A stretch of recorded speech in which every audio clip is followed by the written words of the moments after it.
Hey guys, tonight we're slipping into the cold stone chambers of medieval power, where daughters are currency and marriage is warfare by another name.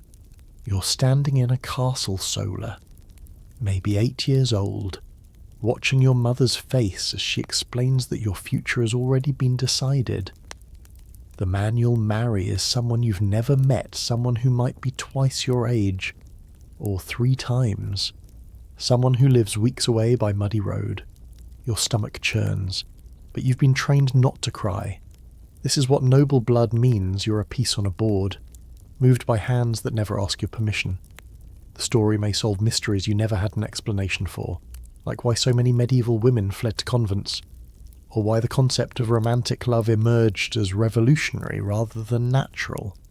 So, before you explore the story with me, please take a moment to help me subscribe to the channel, like and share this video, or maybe leave a comment below, but make sure you do it when you really like what I bring to you. Tell me where you're watching from tonight, or maybe share what you already know about medieval marriage.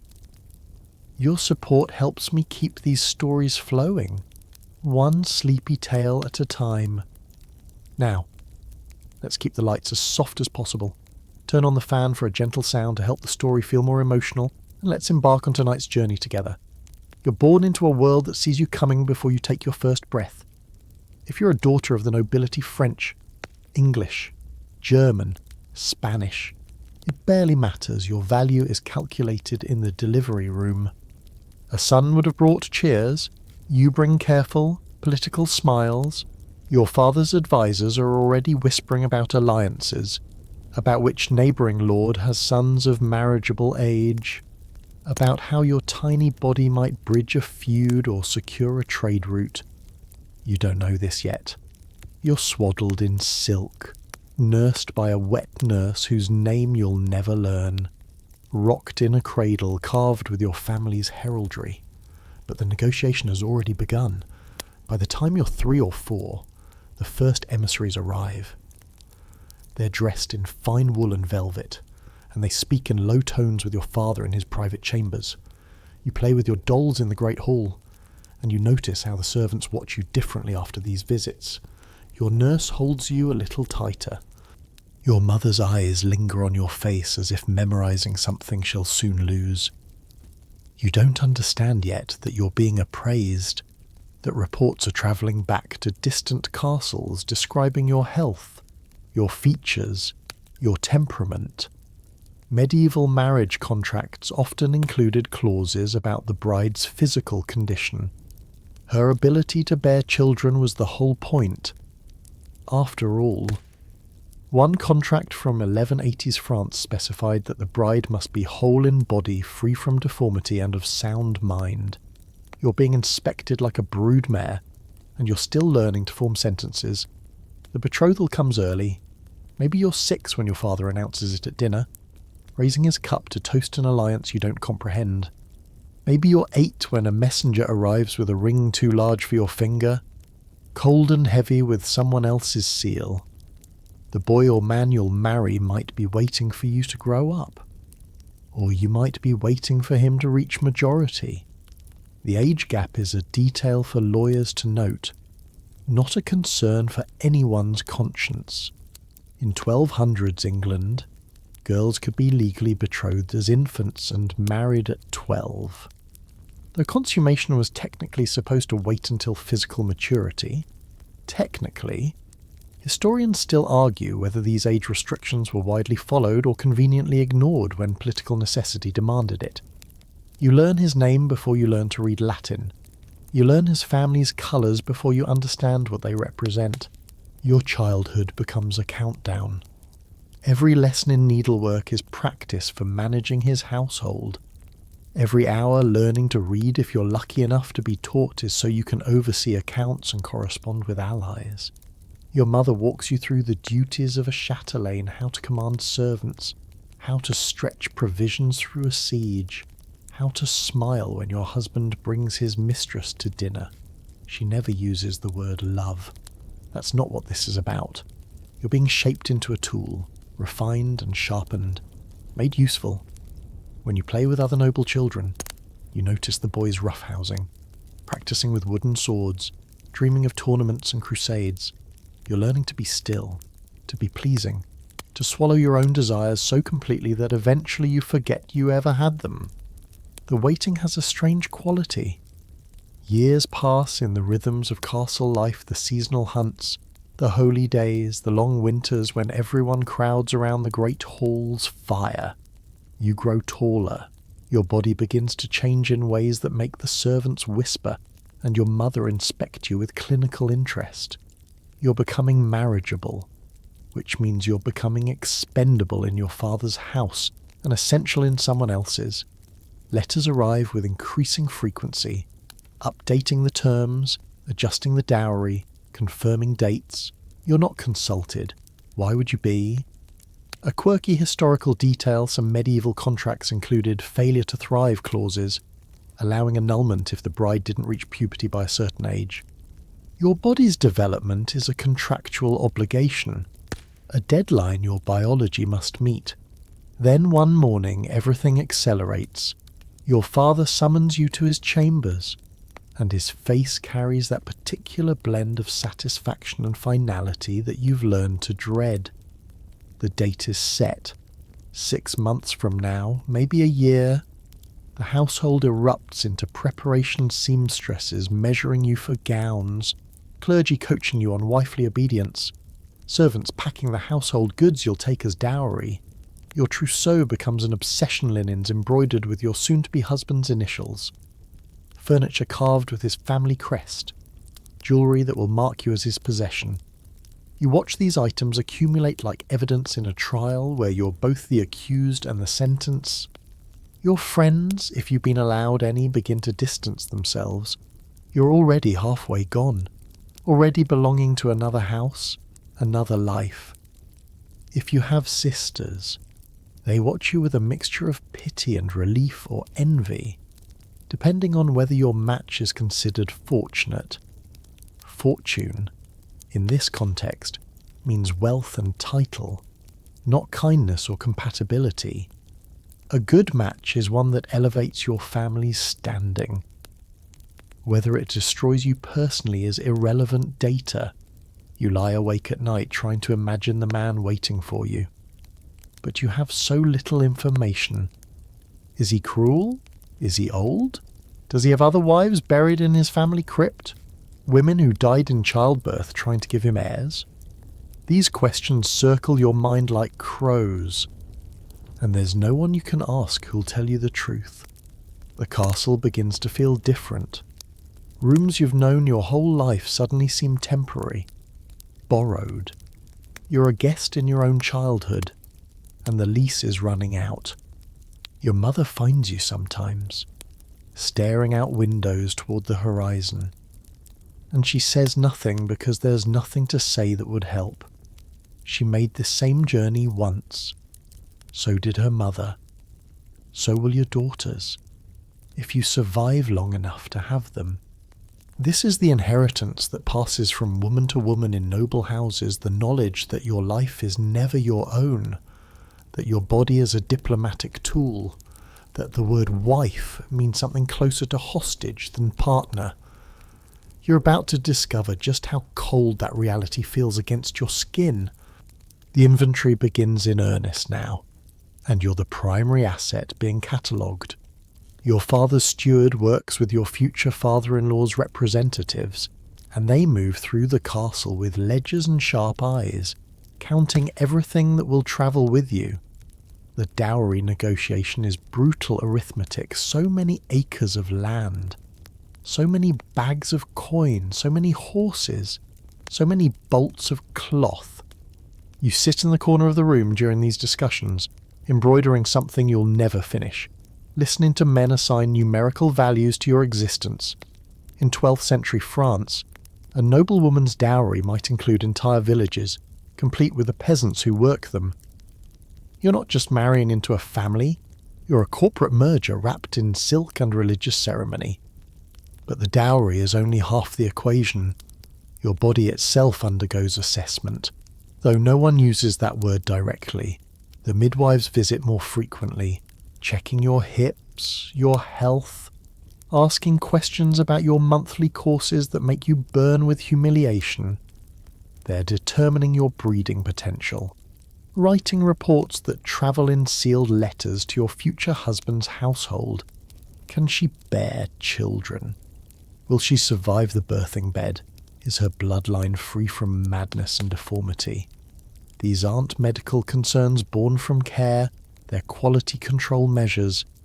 A defective bride can be returned, annulled, set aside. The church technically forbids divorce, but it's remarkably flexible about discovering impediments when a noble marriage fails to produce heirs or when political winds shift. Your livestock at auction, and the bidding closed months ago. Your virginity becomes an obsession for everyone around you. Guards watch you more closely. Your movements are restricted. Male servants who once smiled at you now avert their eyes, terrified of being accused of compromising the merchandise. Your mother lectures you about the consequences of any hint of impropriety, not because she cares about your virtue in any moral sense, but because your intact maidenhead is a contractual requirement. Medieval marriage contracts often included clauses demanding the return of the dowry if the bride was found to be corrupted. One scandalous case from 1220s Italy involved a bride returned to her family because a midwife declared her not virgin. Though historians still argue whether this was medical fact or political manoeuvring, your reputation isn't about your character, it's about your resale value. They measure you in other ways too. Your lineage is traced back generations, documented in meticulous family trees that prove your blood is pure enough, noble enough, free enough from peasant contamination. Your father's heralds prepare documents showing every title, every land holding, every advantageous marriage in your ancestry. You learn you're related to kings, distantly, through branches so tangled you need diagrams to follow them. This matters enormously to your future husband's family. Medieval nobility was obsessed with blood purity to a degree that bordered on pathological ironic, considering how much inbreeding resulted from everyone marrying within the same narrow pool of eligible partners. Your genealogy is both your value and your vulnerability. Too much common blood, and you're not worth the alliance. Too much shared ancestry with your intended husband, and the church might refuse to sanctify the union. Your education receives final polish now, though education might be generous. You're drilled in household management how to direct servants, how to preserve food, how to keep accounts so your husband's steward can't embezzle without you noticing. If you're lucky, genuinely lucky, you've learned to read and write beyond basic prayers. Some noble households valued educated wives who could manage correspondence and keep records. Others considered female literacy dangerous, a gateway to inappropriate ideas. Your father's attitude determines how much knowledge you're permitted to carry into your new life. You learn heraldry so you can recognize your husband's allies and enemies on sight. You learn enough medicine to treat minor ailments in the household, though anything serious will require a physician male. Of course, because women's medical knowledge is always suspect, always one accusation away from witchcraft. They teach you the performance of wifeliness. Your mother's ladies demonstrate the proper way to greet your husband, head slightly bowed, voice soft, eyes downcast unless he demands you look at him. You practice serving him at table, standing while he sits, waiting for permission to eat from what remains. You learn the choreography of deference, the exact depth of curtsy owed to various ranks of nobility, the phrases that acknowledge his authority while maintaining your dignity, if dignity is even possible in this context. It's theatre, elaborate and exhausting, and you're the actress who can never break character, not even alone in your chambers, because servants watch and report everything. One misstep, One moment of rebellious spirit witnessed and reported could brand you as a difficult wife before you even arrive at your husband's castle. Your appearance becomes a battleground of preparation. Seamstresses construct your wedding gown and the elaborate wardrobe you'll need for your new life. The fabrics are chosen for political impact colours that represent alliances, embroidery that displays your family's wealth, cuts that balance modesty with the need to prove you're a worthy ornament. Medieval noblewomen's clothing was suffocatingly symbolic. Every garment communicated status, affiliation, wealth. You're being packaged as a visual message, a walking advertisement for your family's power and your husband's good fortune in acquiring you. The gowns are heavy, restrictive, difficult to move in. That's partly the point. A woman who can't move quickly can't run away. Your hair receives special attention. In most medieval European cultures, unmarried noblewomen wore their hair loose or in simple braids, while wives covered their hair completely or bound it elaborately. Your long hair, grown carefully since childhood, represents your maidenhood, your transition from daughter to wife. After the wedding, it will be hidden, controlled, contained just like the rest of you. The symbolism is so obvious it barely counts as symbolism. You sit for hours while servants brush and oil your hair, practicing the complex arrangement you will wear, and you think about how every part of you is being catalogued, assigned meaning, prepared for transfer to new ownership. Even your hair isn't yours. Nothing is yours. A quirky detail from household records wealthy families sometimes hired bride tutors, older noblewomen who specialized in preparing girls for marriage. These women taught everything from sexual expectations to managing jealousy when your husband inevitably takes mistresses.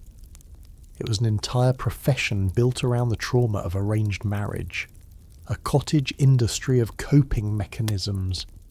You might have such a tutor now, a dried-up baroness who speaks in euphemisms about wifely duties and the marriage debt, while avoiding any phrase that might make the transaction feel human. She tells you stories about successful noble marriages always measured by heirs produced and alliances maintained, never by happiness or love. Those concepts don't enter the calculation. You're also being prepared emotionally. Though the preparation is really just suppression training, you're taught to expect nothing, to want nothing, to be grateful for basic human decency if it appears. Your feelings are treated as dangerous liabilities, threats to the smooth functioning of the arrangement. If you express fear, you're told you're being childish. If you express anger, you're being ungrateful. If you weep, you're being weak. Every emotion except placid acceptance is pathologized, beaten back, trained out of you like a bad habit. You're learning what countless women before you learned your inner life is a luxury you can't afford, a danger to the role you must play. So you push it down, lock it away, until you're not entirely sure what you actually feel anymore under the layers of performance and survival. The inventory is nearly complete.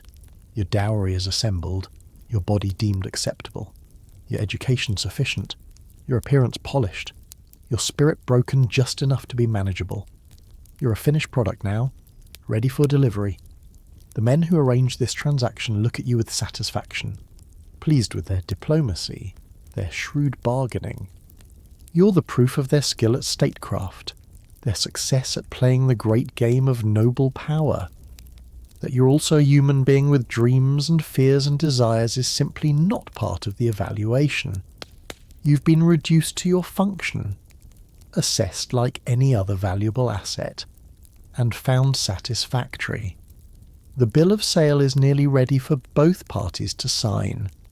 All that remains is the actual transfer, the ceremony that will make this cold calculation binding in the eyes of God and law. Your childhood collapses into a single purpose now, and every moment becomes training for the inevitable. You're perhaps 10 years old when the shift becomes undeniable, when lessons stop being about curiosity and start being about utility. The Latin you learn isn't for reading philosophy, it's for understanding legal documents that will govern your married life. The mathematics you're taught isn't abstract, it's for calculating household expenses, for knowing when your husband's steward is cheating the accounts. Every skill is weaponized, turned into a tool for survival in a role you never auditioned for but must perform flawlessly. You watch the boys in your family learn swordplay and strategy, preparing for lives of choice and conquest. You learn stillness, compliance, the art of making yourself small enough to fit into spaces that were never designed for your comfort. The castle's rhythm marks your countdown. Each feast day that passes, each season's turning, brings you closer to the date circled in everyone's mind but yours. Your 12th birthday looms with the weight of execution day, not because you'll necessarily marry at 12, but because that's when you become legally marriageable under church law. When the countdown becomes official rather than theoretical, some girls marry younger through special dispensation or simple disregard for the rules. But 12 is the canonical age, the number that transforms you from child to commodity. You watch it approaching like a storm on the horizon, dark and inevitable. Your mother starts making comments about your development, clinical observations about your body's readiness that make you want to crawl out of your skin. The education intensifies. You spend hours learning heraldry, not just your family's symbols, but the entire complex web of noble houses, their alliances, their ancient feuds. You need to recognize friend from enemy at a glance. To know whose presence in your future hall means danger, whose requires special courtesy. Medieval politics was a minefield of inherited grudges and shifting loyalties, and a wife who couldn't navigate it became a liability. You memorize coat of arms the way other children memorize prayers, learning to read the symbolic language of power embroidered on banners and carved into stone.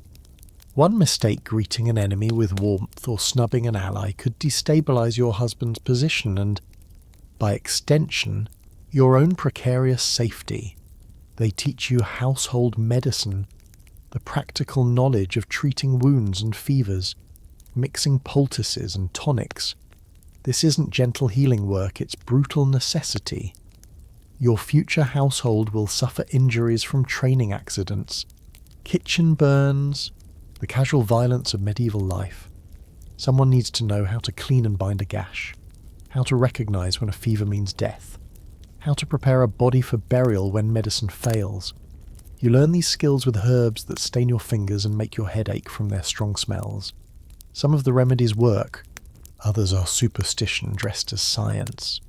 Historians still argue whether medieval medical knowledge was more helpful or harmful, whether the treatments killed as often as they cured. You learn it all anyway because a wife who can keep her household alive through winter has value beyond her womb. Your religious education deepens, though it focuses less on spiritual comfort and more on public performance.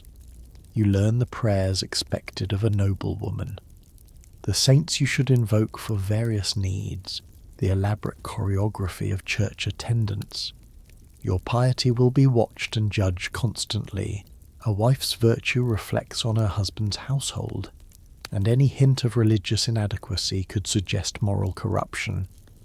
You spend hours on your knees in the chapel, and you're never entirely sure whether you're praying or just practicing the posture of prayer. The distinction stops mattering. Medieval noblewomen were expected to be paragons of Christian virtue while also managing households built on violence and exploitation, a cognitive dissonance you're already learning to compartmentalize. You practice charity under supervision, giving alms to carefully selected beggars, learning that even generosity is a performance for your future role. The whispers reach you despite everyone's attempts at discretion. Servants gossip, and you hear fragments about your intended husband, his age, his temperament, his previous wives if he's been married before. The information is always incomplete, frustratingly vague, but you hoard every detail like treasure. Is he cruel? The servants won't say directly, but their careful silence speaks volumes. Is he old, mature is the word they use, which could mean anything from 30 to 60. Does he drink? Does he rage? Does he beat his household? These questions circle your mind endlessly, but direct answers never come. Your mother, if you ask her, might offer some sanitized version of truth, emphasizing his wealth and title while glossing over anything that might make you bolt for a convent. You're taught the economics of marriage in ways both explicit and subtle. Your dowry's contents are explained to you: which manors, which rents, which obligations transfer to your husband upon marriage. In theory, some of this remains yours, protected for your widowhood if you outlive him. In practice, your husband will control everything the moment you speak your vows. Medieval law treated married women as legally dead, their property and personhood absorbed entirely into their husband's identity. A quirky legal term, coverture, the doctrine that a wife's legal existence was covered by her husband's. You learn you'll sign documents as wife of, never by your own name alone. Your identity is already dissolving, preparing to merge with is like water poured into wine, except the wine doesn't change at all, and the water simply disappears. The castle's women offer you their wisdom, such as it is. Older noblewomen, veterans of arranged marriages, pull you aside to share advice that's really just survival strategies. They tell you how to endure the wedding night, using euphemisms so vague you barely understand until later. They tell you how to manage his moods, how to request things obliquely so he feels he's making the decision, how to influence him without appearing to influence him.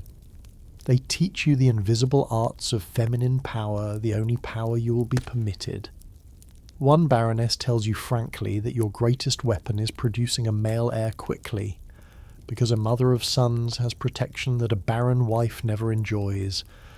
Another warns you about his household, the established servants who will resent your authority, the mistresses who might already occupy space in his bed and hall. You absorb this information with growing dread, understanding that you're being prepared for warfare, just a different kind than your brothers train for. Your body continues changing despite your wish that it would stop. That time would freeze before you reach marriageable ripeness.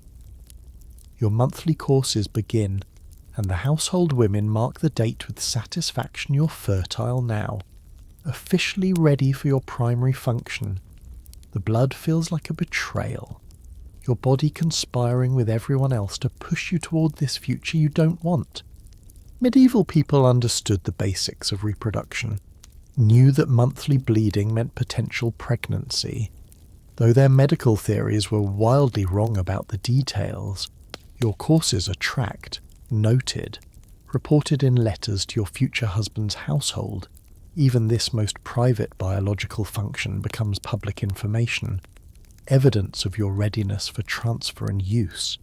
They teach you needlework with grim intensity, and you understand finally that these aren't just pretty decorations you're creating. The tapestries and linens you embroider will hang in your future home. Proof of your accomplishments, evidence that you're a valuable acquisition. Medieval noblewomen's needlework was both art and resume, a visual catalogue of their skill and patience. You stitch until your fingers ache, creating beauty you'll never enjoy in any meaningful sense. Because these works exist to glorify your husband's house, not to bring you joy. Some of the patterns are your own design, small rebellions of creativity, but even these must be approved, must fit within acceptable bounds of feminine accomplishment. Nothing you make is truly yours, not even your art. The countdown accelerates. Your childhood friends marry and disappear into their own arranged fates, and each departure reminds you that yours is coming. You attend their weddings when permitted, watching the ceremonies with new eyes, seeing the performance for what it is: legal transfer of property, dressed in religious pageantry. The brides smile with varying degrees of conviction. Some seem genuinely hopeful. Others look like prisoners walking to execution. You wonder which type you'll be, whether you'll manage hope or whether honesty will crack through your training.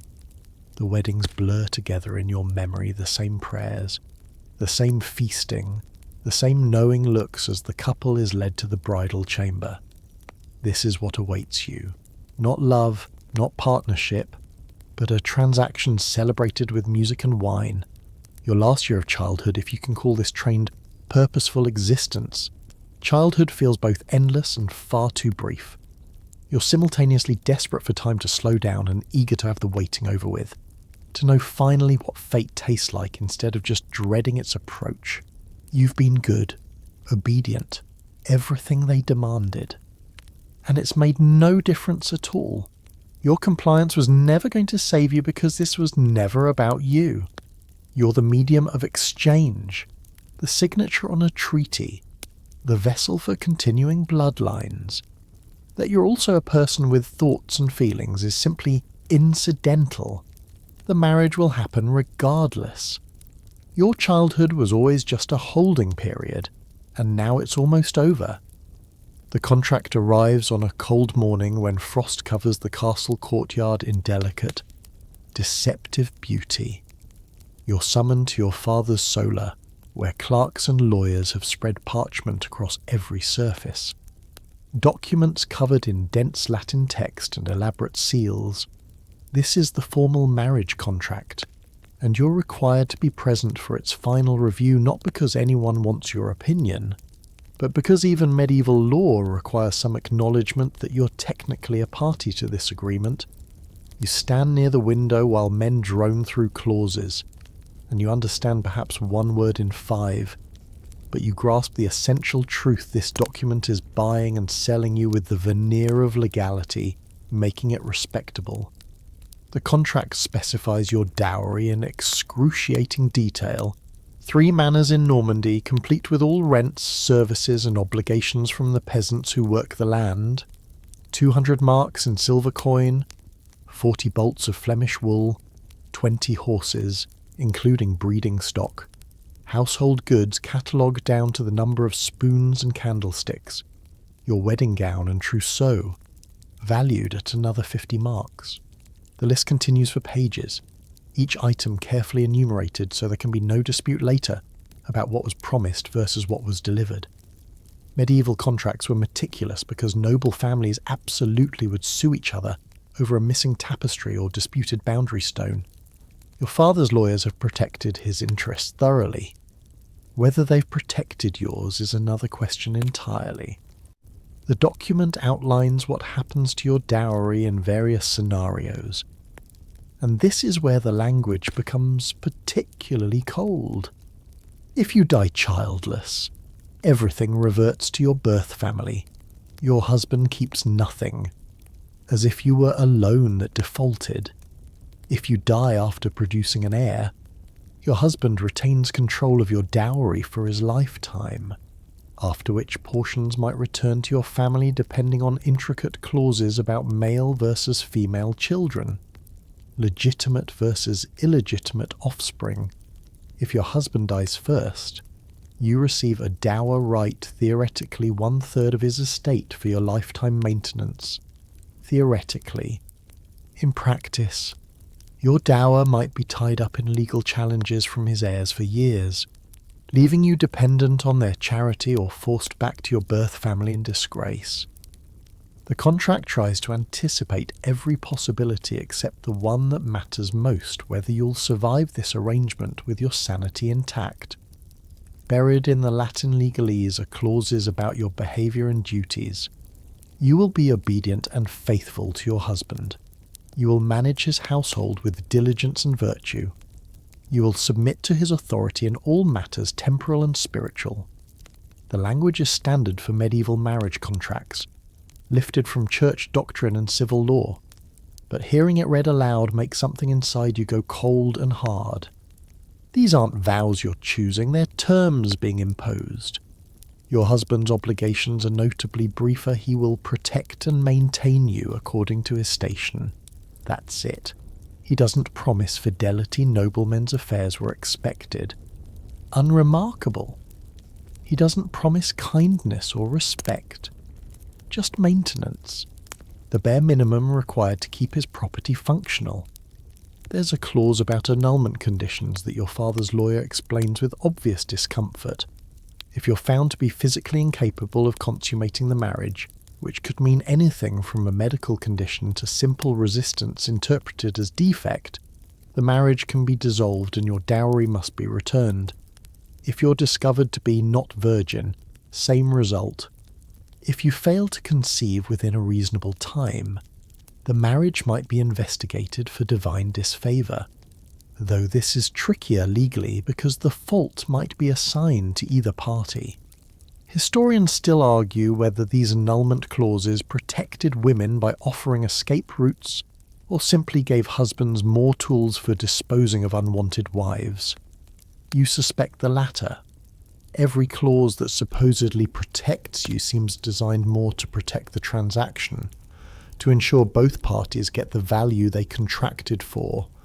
The contract specifies your wedding date, finally making it real with calendar precision.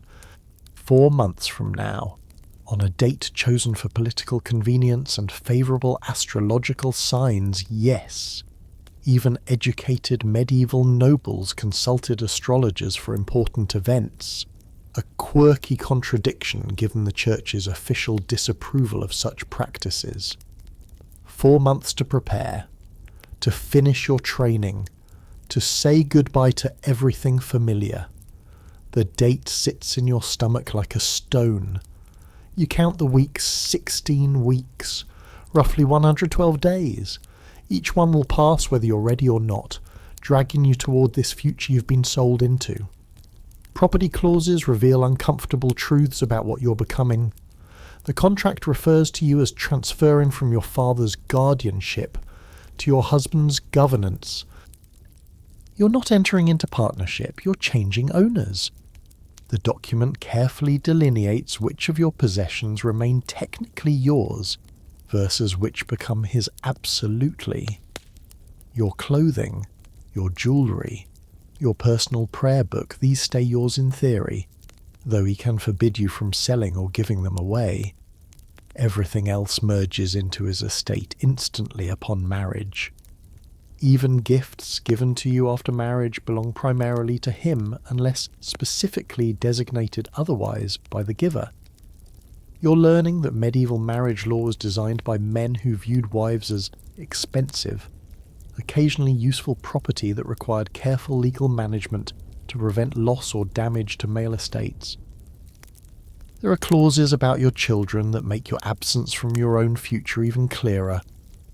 Any sons born of the marriage belong entirely to your husband, his heirs, his property, his to raise and control. You're the vessel, not the parent in any legal sense. Daughters are slightly more complex. Their marriages will require your husband's approval, and their dowries will come from his estate. But you might have some small voice in their upbringing if he permits it. If your husband dies while your children are minors, guardianship doesn't automatically go to you, their mother. Instead, it goes to his male relatives or feudal overlord unless he specifically designates you in his will, which he might not do if he doesn't trust your judgment or wants to prevent you from remarrying and bringing a new husband's influence into his children's lives. You're not even guaranteed the right to raise your own babies. The lawyers discuss breach conditions with the same tone they'd use for a grain contract. If your father fails to deliver the promised dowry in full, your husband can sue for the missing value or, in extreme cases, seek annulment. If you prove defective, barren, disobedient, mentally unstable, your husband has recourse through both civil and church courts. The document anticipates betrayal on both sides, trust being too fragile a foundation for something as important as a noble alliance. Every clause has a counter-clause. every promise a penalty for breaking it. You realise you're standing in a room full of men who expect this arrangement to require legal enforcement, who've built an elaborate cage of law specifically because they know you might want to escape it. One section details your pin money, a small allowance for personal expenses that your husband must provide. The amount is specified down to the last penny, and it's shockingly small given the overall wealth involved in this transaction. You'll be managing estates worth thousands of marks, but your personal spending money amounts to what a successful merchant might earn in a month. This is your economic reality, surrounded by wealth you control in your husband's name, but can't touch for yourself. Rich in everything except actual autonomy. The pin money clause is supposed to represent your financial independence, but it's really just another reminder that you'll be dependent on his generosity for basic dignity. The final page bears the seals and signatures, your father's bold signature, your future father-in-law's equally confident mark, witnesses from both families, the presiding cleric's blessing. There's a space for your signature too, though in many contracts this was optional or symbolic since your consent was legally unnecessary. Your father hands you the quill, and your hand shakes slightly as you write your name in the careful script your tutors taught you. The ink is permanent, indelible. You've just signed away your life in legally binding Latin, authorised your own sale with your own hand. The men in the room look satisfied. One chapter of negotiation is closed, the next the actual marriage, the consummation, the years of service is about to begin. The contract is sealed, witnessed, filed away in archives where it will outlive everyone in this room. Centuries from now, historians will read this document and see a successful alliance between noble houses. They'll have to read very carefully between the lines to see you at all. The day comes when you finally meet the man who purchased you, and it arrives with less ceremony than you imagined. No trumpets, no grand procession, just a message that he's arrived at your father's castle and wishes to inspect his investment before the wedding. You're summoned to the great hall with barely enough time to change into one of your better gowns, and your hands shake as servants adjust your hair, pinch your cheeks for colour, arrange you like a doll in a shop window. Your mother whispers last reminders, keep your eyes downcast, speak only when addressed, smile but not too much. You're a product on display, and the buyer has come to ensure he's getting what he paid for. He's waiting near the hearth when you enter, and your first impression is his size, not height necessarily, but presence, the way he occupies space like he owns it, which of course he does, or will soon. He's older than you hoped, younger than you feared, perhaps 30. Perhaps 40 men's ages are hard to judge when weathered by warfare and outdoor living. His face carries scars, one across his left cheek, another bisecting his eyebrow, the casual violence of noble life written in his flesh. His clothing is expensive but practical, none of the decorative excess some lords favour.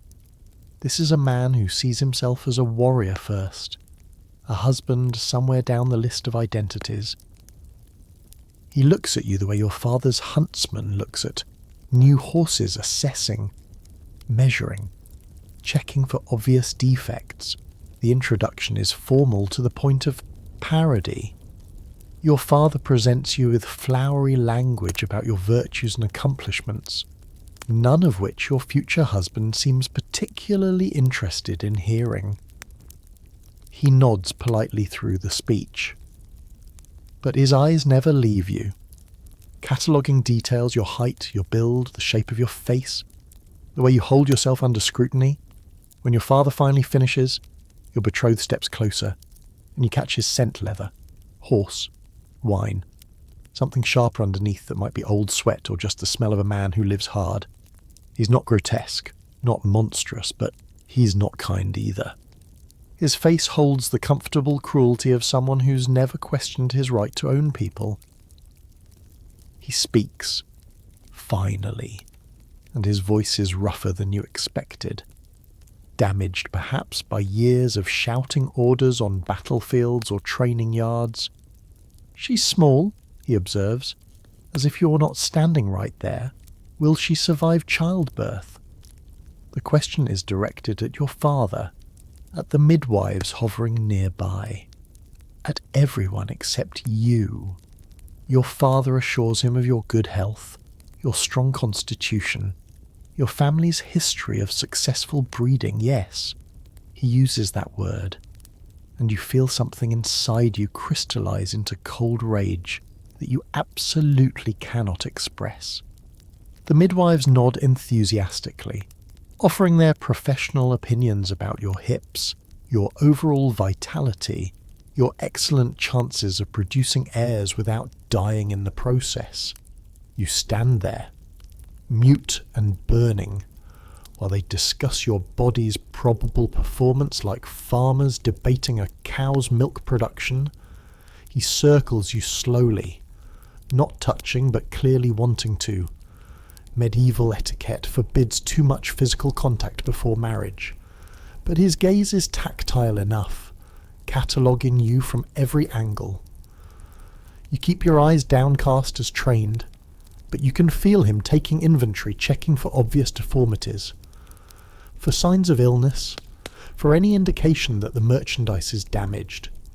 He pauses behind you long enough that your skin crawls, then completes his circuit and stands facing you again. "Look at me," he commands, and it's definitely a command, not a request. You raise your eyes to meet his, and for a moment there's something almost human in his expression, curiosity maybe, or a flicker of uncertainty about this transaction that binds him as surely as it binds you. Then the moment passes, and he's all lord again, all ownership and entitlement. "She'll do," he announces, as if there was ever any real doubt, as if your father would have contracted a daughter who wouldn't do. The men laugh, relieved that this awkward inspection is over, and servants rush forward with wine to celebrate the successful viewing.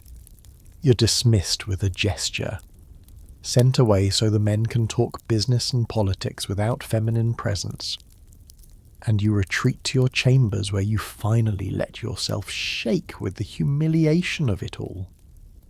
You've just been examined like livestock and approved for purchase, and everyone acts like this is normal, like you should be grateful he found you acceptable. One of your ladies tries to comfort you. "He's not so old," she offers, "and his estates are very rich," as if wealth makes ownership more comfortable. Later, there's a formal dinner where you sit beside him, and this is somehow worse than the inspection because now you're expected to converse, to be charming, to prove you're not just physically adequate but also entertaining enough to justify your price. He asks you questions that feel like tests. Can you read yes, Latin? Some. Can you manage a household you've been trained for nothing else? Do you understand your duties? The way he emphasizes duties makes clear he means the bedroom, and you manage a tiny nod while your face burns. He seems satisfied with your responses, or at least not dissatisfied, which is apparently the best you can hope for. He doesn't ask what you want, what you dream about, whether you're afraid. Those questions would imply you're a person rather than a function. He tells you about his holdings, his battles, his importance in the regional power structure, a recitation clearly meant to impress you or at least inform you of what you're joining. His previous wife died 3 years ago in childbirth. Along with the baby, he states this as simple fact. No grief colouring his voice, just an inconvenient loss of property that he is now replacing with you. Historians still argue whether medieval nobility felt genuine affection for their spouses, or whether the high mortality rate and practical nature of their marriages made emotional distance a survival mechanism, watching him describe his dead wife like a broken tool, You suspect the latter. You'll be his third wife, the second died even younger. Within a year of marriage. Cause unspecified, but you can guess. Fever. Childbirth. Despair, the usual culprits that killed medieval women trapped in arrangements like yours. He has children from his first marriage, 2 daughters. Which means he still desperately needs a son. Which means the pressure on your womb will be intense and immediate. The daughters live in his household, teenagers now, and he mentions them with the same casual disinterest he's shown for everything except military matters. You'll be their stepmother despite being possibly younger than the eldest, and you'll have authority over them in theory while having none over anything that actually matters. He doesn't ask if you like children, if you're nervous about instant motherhood to near strangers who will likely resent you. Your feelings remain irrelevant, unexamined, assumed to be whatever's most convenient for his household management. Toward the end of dinner, he leans closer, wine loosening his formality slightly, and says something that might be meant as reassurance. I don't beat my wives without cause. Without cause, the qualifier hangs in the air between you, and you understand the threat embedded in what he thinks is kindness. He considers himself a reasonable man, a fair master, and by the standards of his world he probably is. He's promising not to brutalize you unnecessarily, and you're supposed to be grateful for this bare minimum of restraint. You smile, you've been trained to smile through anything and murmur something appropriate about being a dutiful wife. Inside, you're calculating what would constitute cause in his mind. Disobedience, failure to conceive. Speaking when not spoken to. The boundaries of acceptable behaviour are undefined, which means they can shift whenever convenient for him. The visit ends the next day.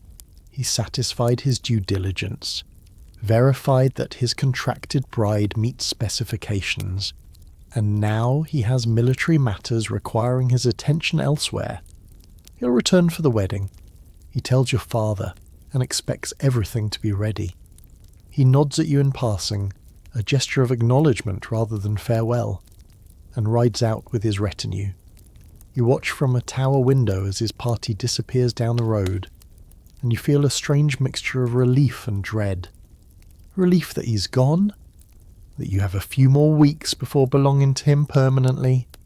Dread because now you know exactly what you're facing, not a monster, which would almost be easier to process, but an ordinary noble lord who sees you as a tool with specific functions and considers himself generous for promising not to break you without reason.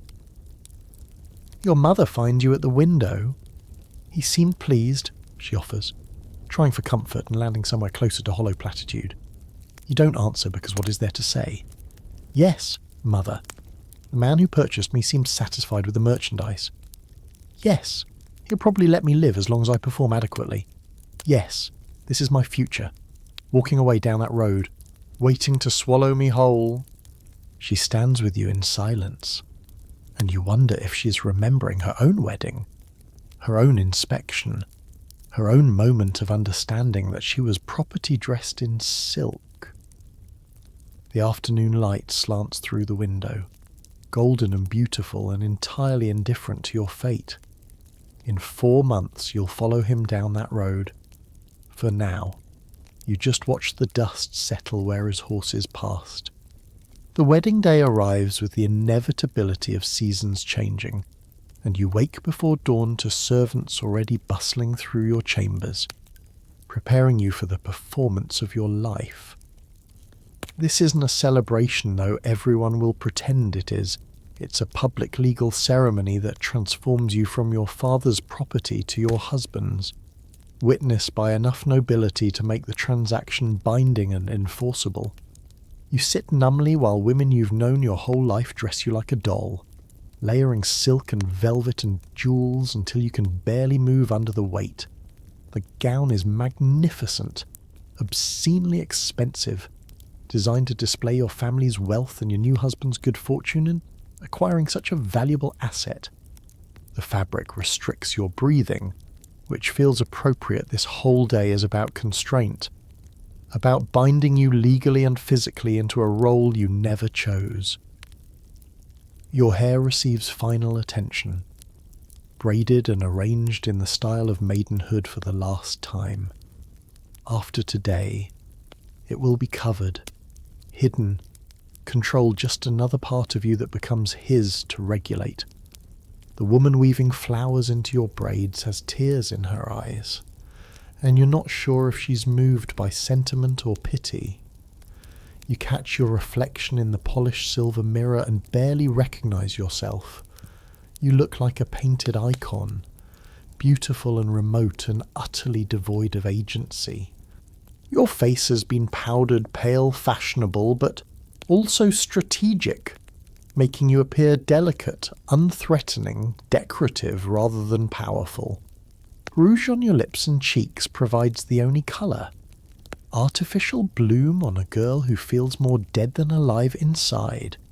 The morning progresses through elaborate rituals of preparation. You're blessed by the castle's priest, who drones prayers about obedience and submission while holy water dries cold on your forehead. Your mother presents you with a final gift, a prayer book, beautifully illuminated, meant to provide spiritual comfort in your new life. The irony isn't lost on you, the book telling you to accept suffering patiently, to find grace in submission, to be grateful for the opportunity to serve. You thank her with practiced politeness, and she embraces you with surprising fierceness, whispering something you can't quite hear over the rushing in your ears. Then she steps back, composing herself, and you understand that even this goodbye must be performed correctly, with appropriate dignity. Nothing messy or honest that might disrupt the day's careful choreography. The procession to the church is pure theatre. You're mounted on a white palfrey, led by attendants, surrounded by musicians and banner carriers, and enough spectacle to announce that something important is happening. Common people line the route, gawking at the display of wealth, and you keep your expression serene, even though you want to scream that you're being marched to your own entombment. Medieval weddings were deliberately public, witnesses ensuring that both parties participated willingly, or at least appeared to, which amounts to the same thing legally. Your willingness consists of not actively fleeing, which is apparently sufficient consent for a binding contract. The church looms ahead, its doors open like a mouth ready to swallow you. He's waiting at the altar, dressed in his finest, looking every inch the successful nobleman claiming his prize. His expression is satisfied, proprietary, with none of the nerves you're fighting to conceal. Why would he be nervous? He's gaining property, wealth, political advantage, and a woman legally obligated to service his needs. You're the one losing everything: your name, your autonomy, your body's sovereignty, your future. You process down the aisle with mechanical grace, each step taking you farther from any possibility of escape, and the assembled nobles watch with approval. This is how it's supposed to work: girls transformed into wives, families bound by living contracts, power consolidated through the strategic deployment of female bodies. You're just the latest in an endless line of women fed to this system. The ceremony itself feels both eternal and strangely compressed. The priest's Latin washes over you. Familiar phrases about duty and submission, about wives obeying husbands as the church obeys Christ, a comparison that's always struck you as grotesque, equating mortal men with divinity simply because they're male. You speak your vows when prompted, and your voice sounds distant, like it belongs to someone else. I take thee to be my wedded husband, to have and to hold, for better or worse, for richer or poorer, in sickness and in health, to be bonny and buxom in bed and at board, till death us depart. Bonny and buxom medieval phrasing that means obedient and compliant, reduced to euphemism that sounds almost cheerful. Your husband's vows are notably shorter, promising to worship you with his body and endow you with his worldly goods. Pretty lies, since you both know his body will take rather than worship. and his goods remain entirely under his control. The ring slides onto your finger, heavy gold stamped with his family's seal, marking you as his possession as clearly as a brand marks cattle. It's too large, meant for a grown woman's hand rather than yours, and you have to curl your finger to keep it from sliding off.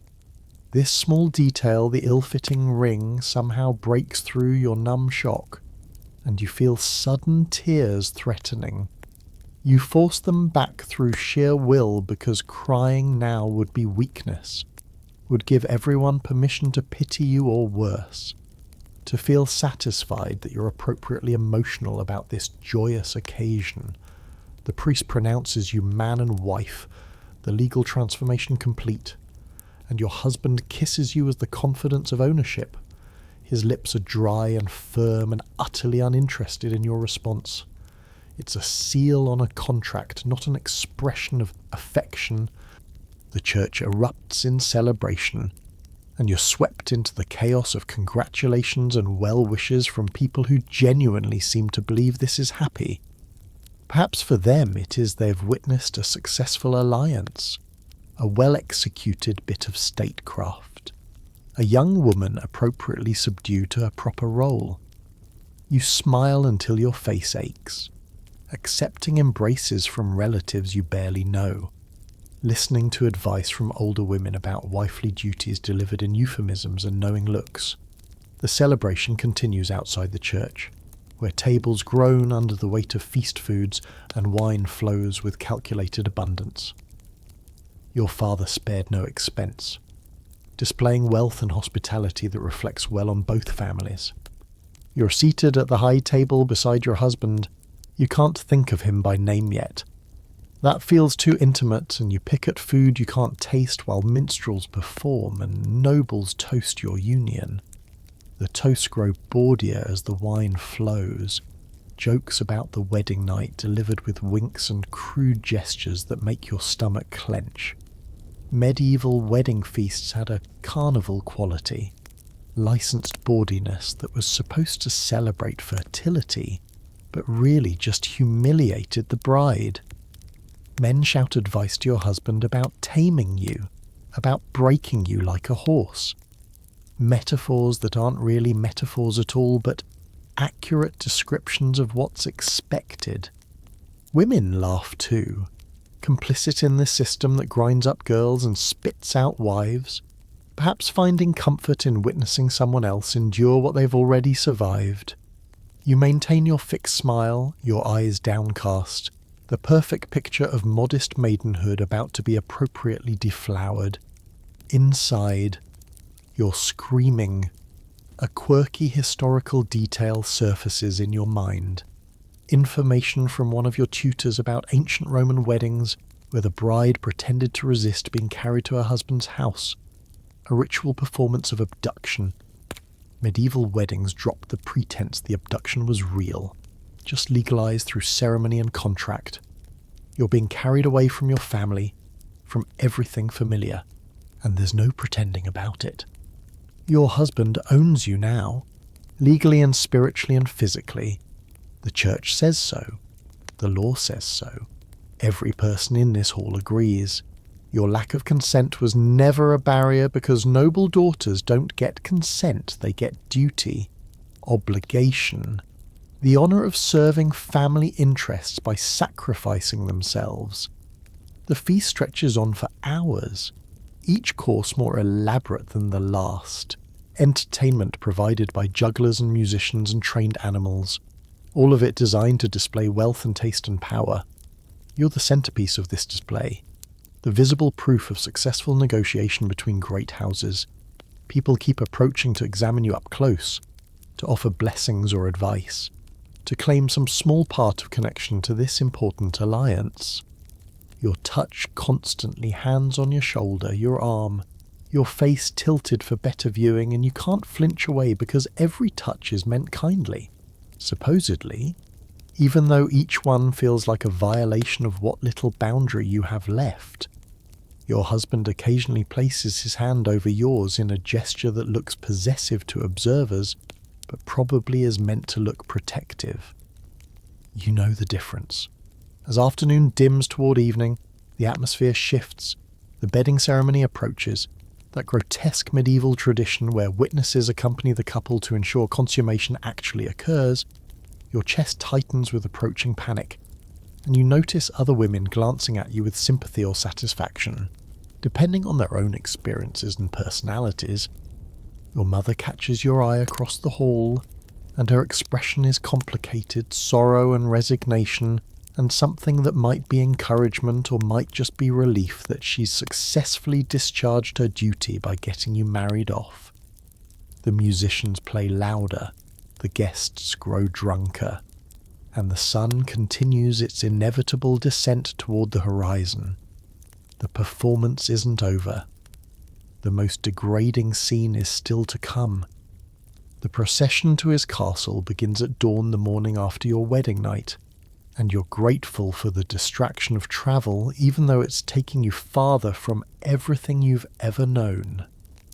You're dressed in travelling clothes now, practical wool instead of wedding silk, but you're riding in a cushioned litter rather than on horseback, a concession to your new status as a married woman, though it feels more like you're being transported in a gilded cage.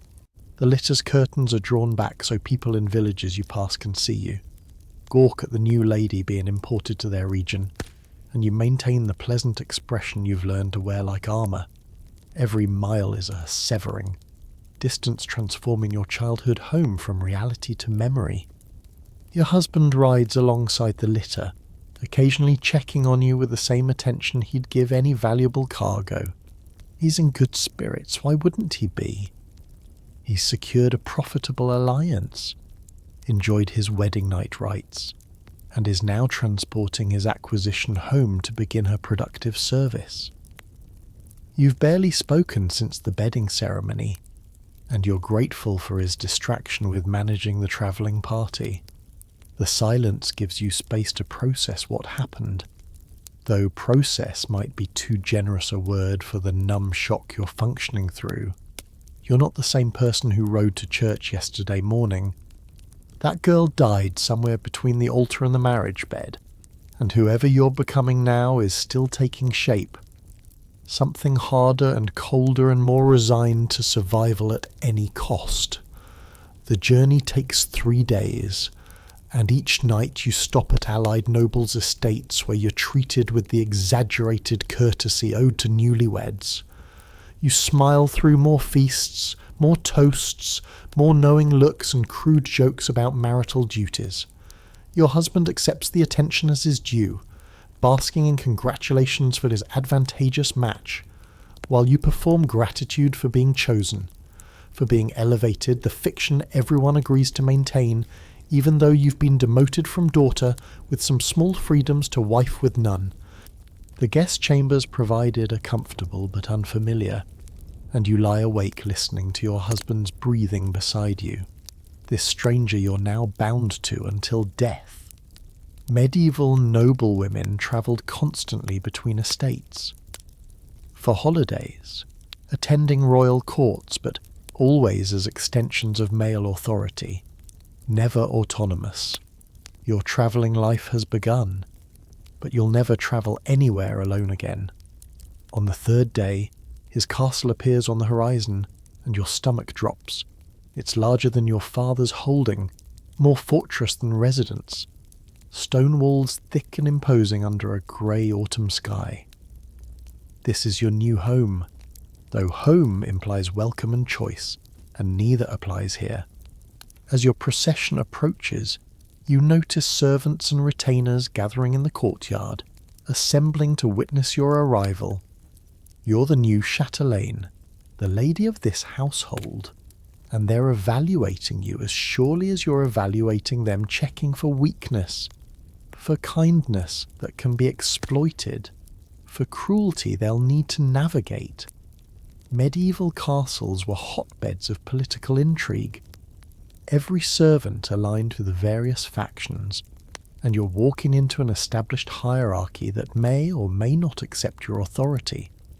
The litter stops in the courtyard, and your husband dismounts, then offers his hand to help you out, a gesture of public courtesy, that costs him nothing and establishes the proper visual of his solicitude. You take his hand, stepping down onto cobblestones worn smooth by decades of footfalls, and the assembled household drops into bows and curtsies. Your husband makes a brief speech introducing you as his new wife, his voice carrying authority and expectation of obedience. Then you're led inside through a great arched doorway, and the castle swallows you whole.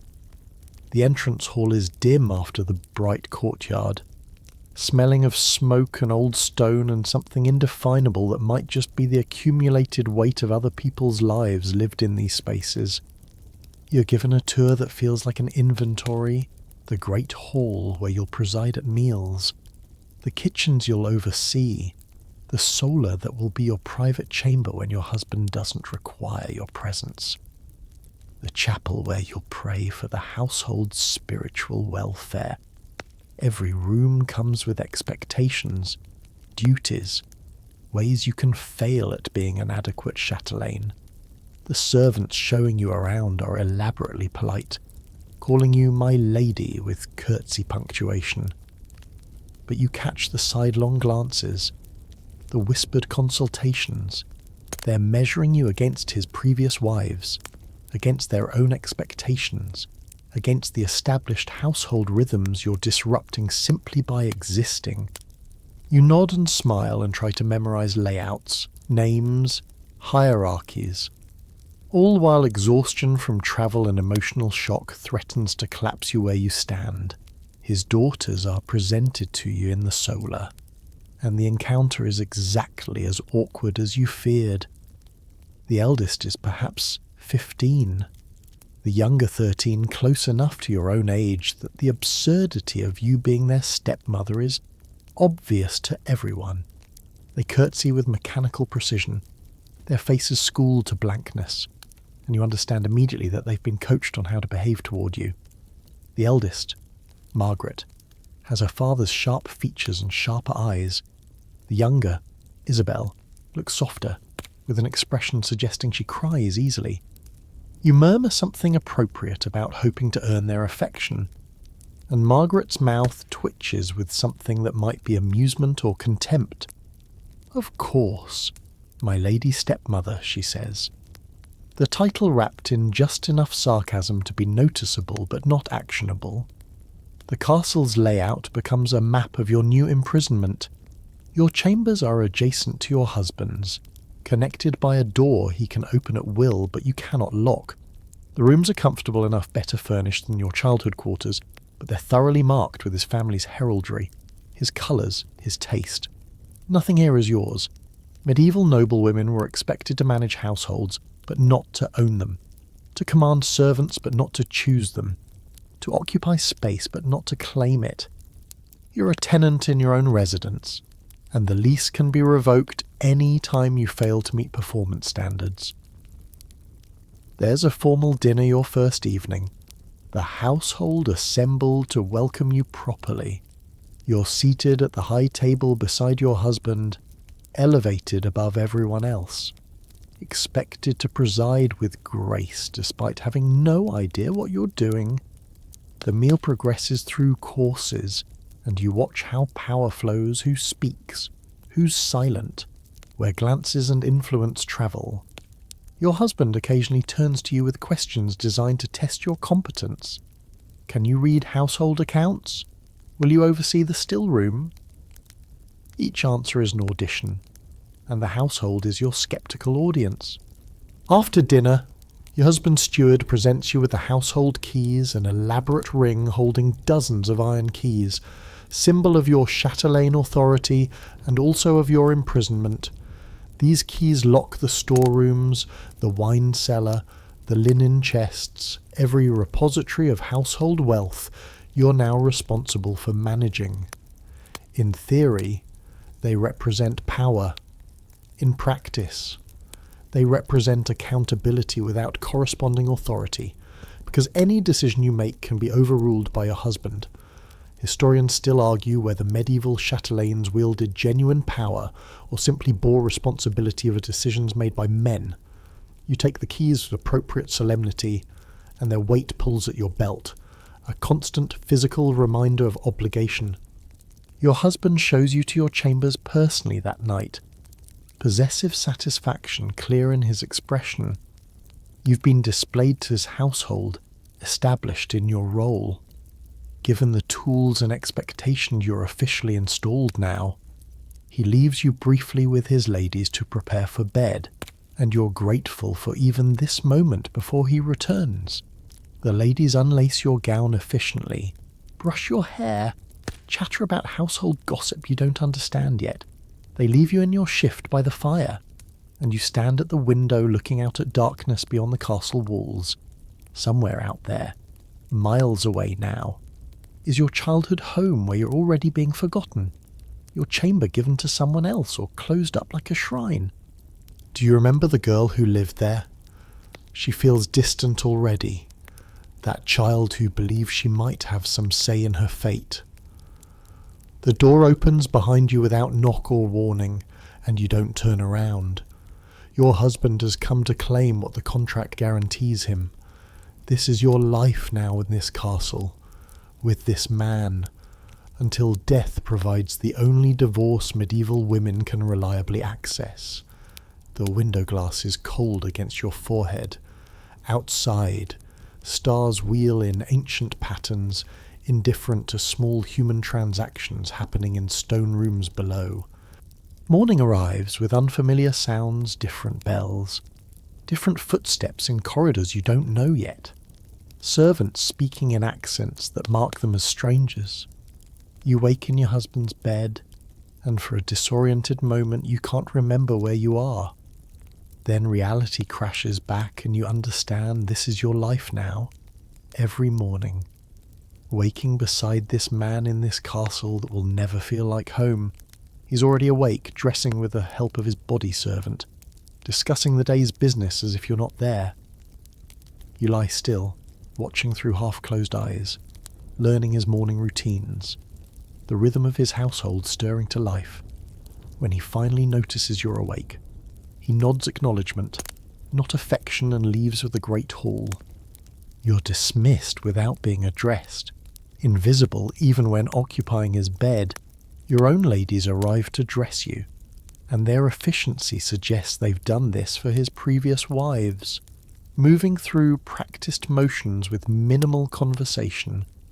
They lace you into a gown in his family's colours. You're wearing his heraldry now.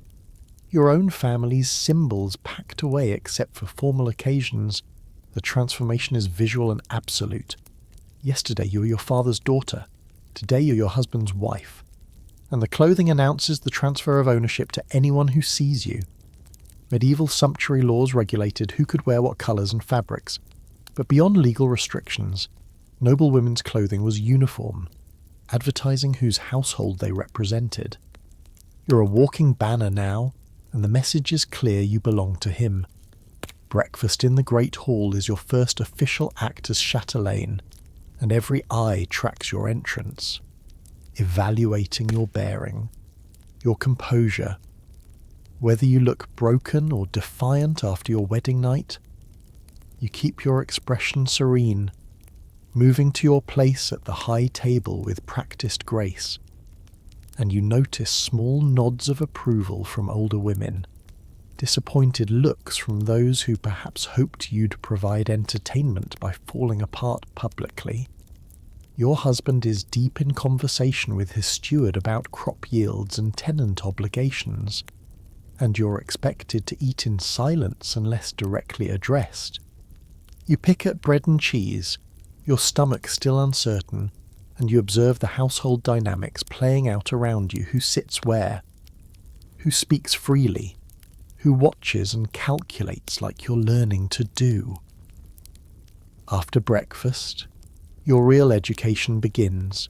The head of your ladies, an older woman named Dame Alice, who served your husband's first wife, takes you through the castle's domestic operations with the brisk efficiency of someone who's trained multiple mistresses and expects to outlast you too.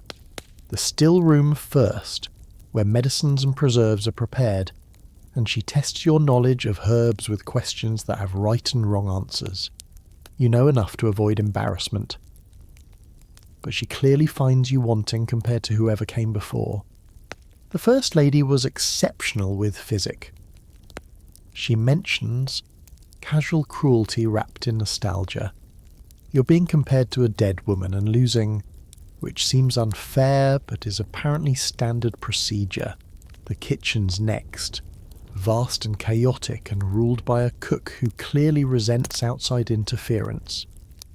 Dame Alice explains that you'll plan menus weekly, approve expenditures, ensure nothing is wasted or stolen, all while pretending the cook isn't actively hostile to your authority. Medieval kitchen hierarchies were notoriously contentious, with cooks defending their territory against chatelaine oversight, and you're walking into an established system that doesn't want you. The cook makes a show of deference while his eyes promise resistance, and you understand that every meal will be a small battle. Every menu change and negotiation you'll frequently lose. You nod and smile and pretend you don't notice the contempt, filing away another entry in your growing catalogue of household enemies. The storerooms require inspection, and Dame Alice hands you the keyring with ceremony that feels like a test. You unlock each door, checking contents against written inventories, learning what supplies the castle holds and where everything lives. Sacks of grain, barrels of salted meat, wheels of cheese wrapped in cloth, bolts of fabric, candles by the 100, spices locked in special boxes because they're worth more than gold. This is the wealth you're responsible for protecting, and any shortage will be blamed on your inadequate supervision regardless of who actually took it. A quirky detail. Medieval household accounts sometimes included entries for losses by rats or by waste.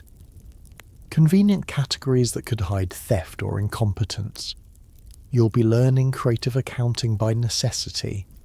Your husband's daughters appear in the solar after midday meal, summoned by Dame Alice to pay their respects, which really means to begin the delicate dance of establishing hierarchy. Margaret, the elder, watches you with calculating eyes, and you realise she's old enough to remember her mother, old enough to resent any replacement. "Will you be changing the household routines, my lady?" she asks. The question innocent on its surface but barbed underneath. Any change suggests criticism of what came before. No change suggests you lack authority. You navigate carefully, saying something diplomatic about learning established patterns before presuming to alter them. And you catch a flicker of surprise. Perhaps she expected you to be easier to provoke. Isabel, the younger daughter, says nothing, just stares at you with liquid eyes that might hold sympathy or might just be natural sadness. The afternoon brings petitioners, tenants with disputes, servants with complaints, local women seeking your intercession for various problems. You're expected to hear them, to dispense justice, or at least the appearance of it. Though any significant decision requires your husband's approval, you sit in the solar with Dame Alice beside you, whispering context and guidance, and you try to appear wise while feeling desperately inadequate. A farmer's wife claims her neighbour stole her chicken. You suggest they share the cost of a replacement, and both women leave looking annoyed. So perhaps that's justice. A kitchen maid says the baker struck her. You promise to investigate, knowing you probably won't because kitchen discipline is the cook's domain, and you can't afford to antagonise him yet. Medieval chatelaines wielded real authority in theory, but that authority was always contingent, always subject to male override, always fragile. Evening brings your husband's return from whatever business occupied his day estate management. Training with his men, meetings with local lords, and the household shifts its energy. Everyone's suddenly more alert, more careful. He's the sun this castle orbits around, and your role is to be the moon, reflecting his light, managing his household so it runs smoothly and doesn't require his attention. He asks perfunctory questions about your day, and you give perfunctory answers.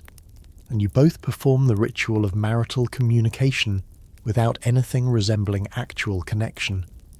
He seems satisfied that you haven't caused any disasters yet, which is apparently the standard for success. Historians still argue whether medieval noble marriages ever developed genuine affection or whether the transactional foundation made intimacy impossible. Watching your husband drink his wine and ignore you beyond basic courtesy, you suspect intimacy was rare at best. Dinner is another performance, another opportunity to be evaluated by the household, and you're exhausted by the constant surveillance, the relentless judgment. Every bite you take, every word you speak, every gesture is noted and interpreted and probably discussed later in servants' quarters. You exist in a fishbowl, and privacy is a luxury from your past life that you're already mourning. Your husband drinks heavily, not fall down drunk, but enough that his voice gets louder, his gestures broader, his attention less focused. You learn this is normal, that he drinks most nights, that managing his moods will be part of your unwritten job description. When he finally rises to retire, his hand on your shoulder is possessive and heavy, and you understand the evening's final obligation is approaching. The bedchamber feels smaller tonight, more oppressive, and you go through the ritual of undressing with your ladies while trying not to think about what's coming.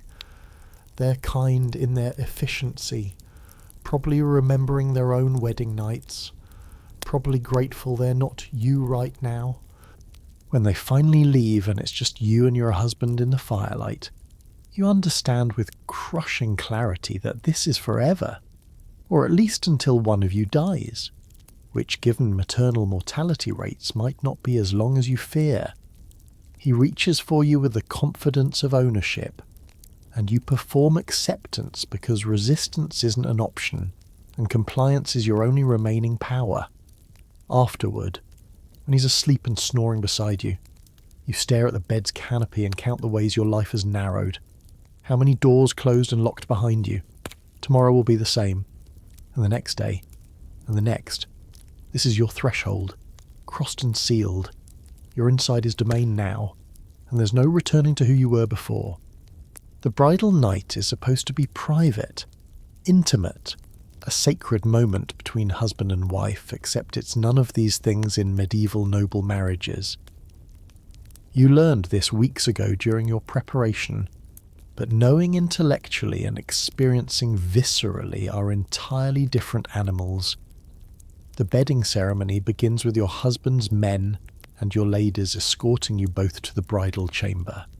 A procession accompanied by ribald songs and crude jokes that make your face burn. They're walking you to what amounts to a public consummation.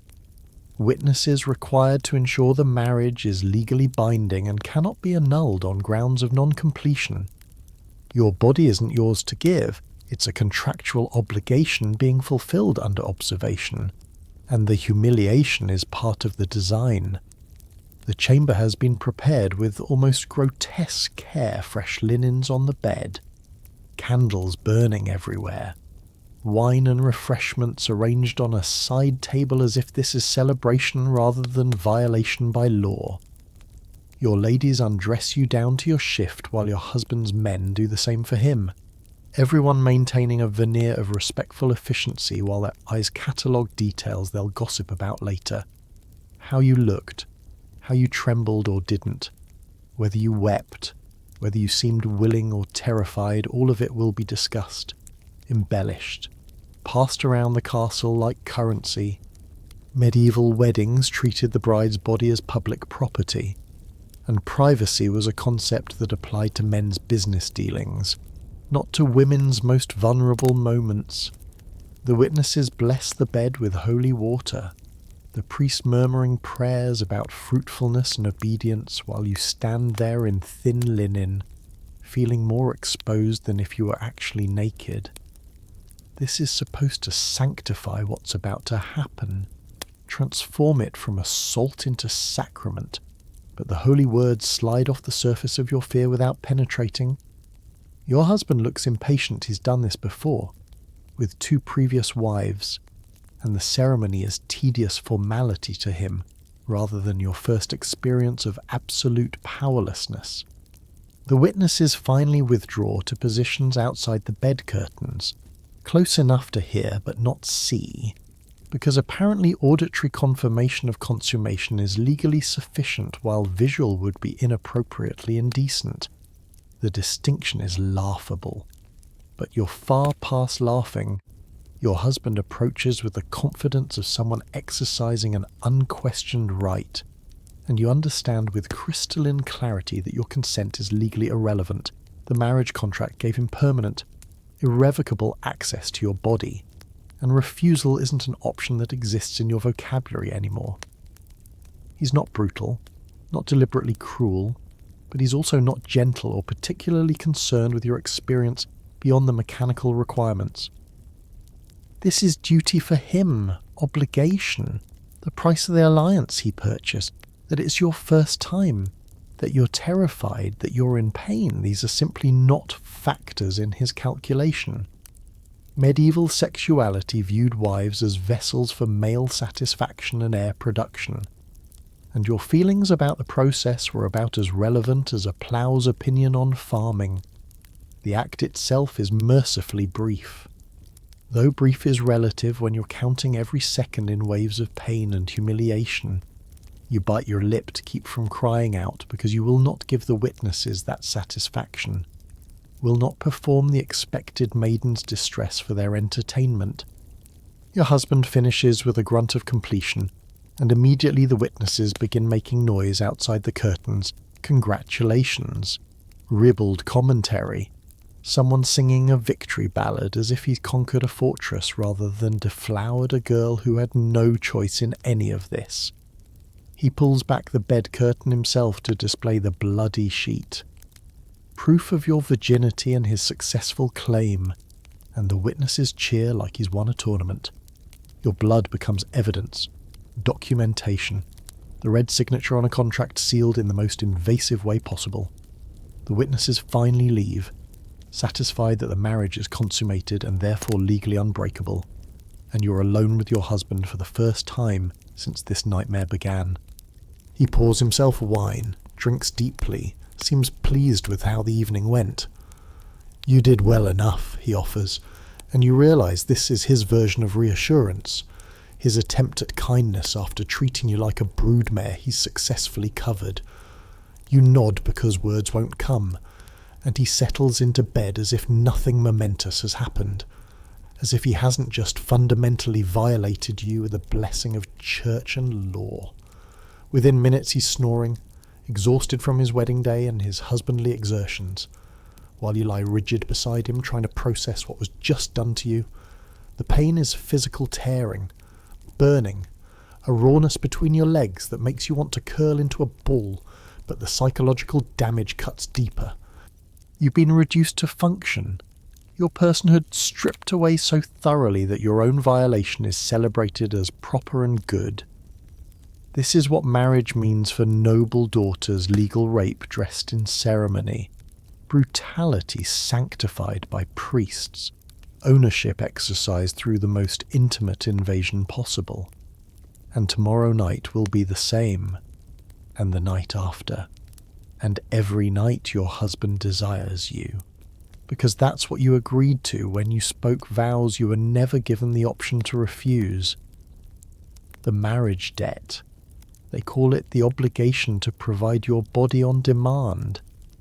Debt implies you borrowed something, but you never received anything except trauma wrapped in legal language. Morning will bring the public display of the bloody sheets, proof shown to both families that the marriage was properly consummated and the bride was virginal as contracted.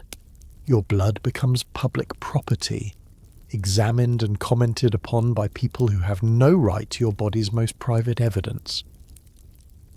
A quirky and horrifying historical detail, some medieval cultures had professional sheet examiners who verified the blood was authentic. The brides hadn't faked virginity with chicken blood or other tricks. The level of surveillance and suspicion around women's bodies was pathological, obsessive, and you're living inside that system now with no escape route. Your virtue as currency that's been spent, and everyone needs to verify the transaction was legitimate. You finally allow yourself to weep when you're certain your husband is deeply asleep. Silent tears that slide into your hair and dampen the pillow beneath your head.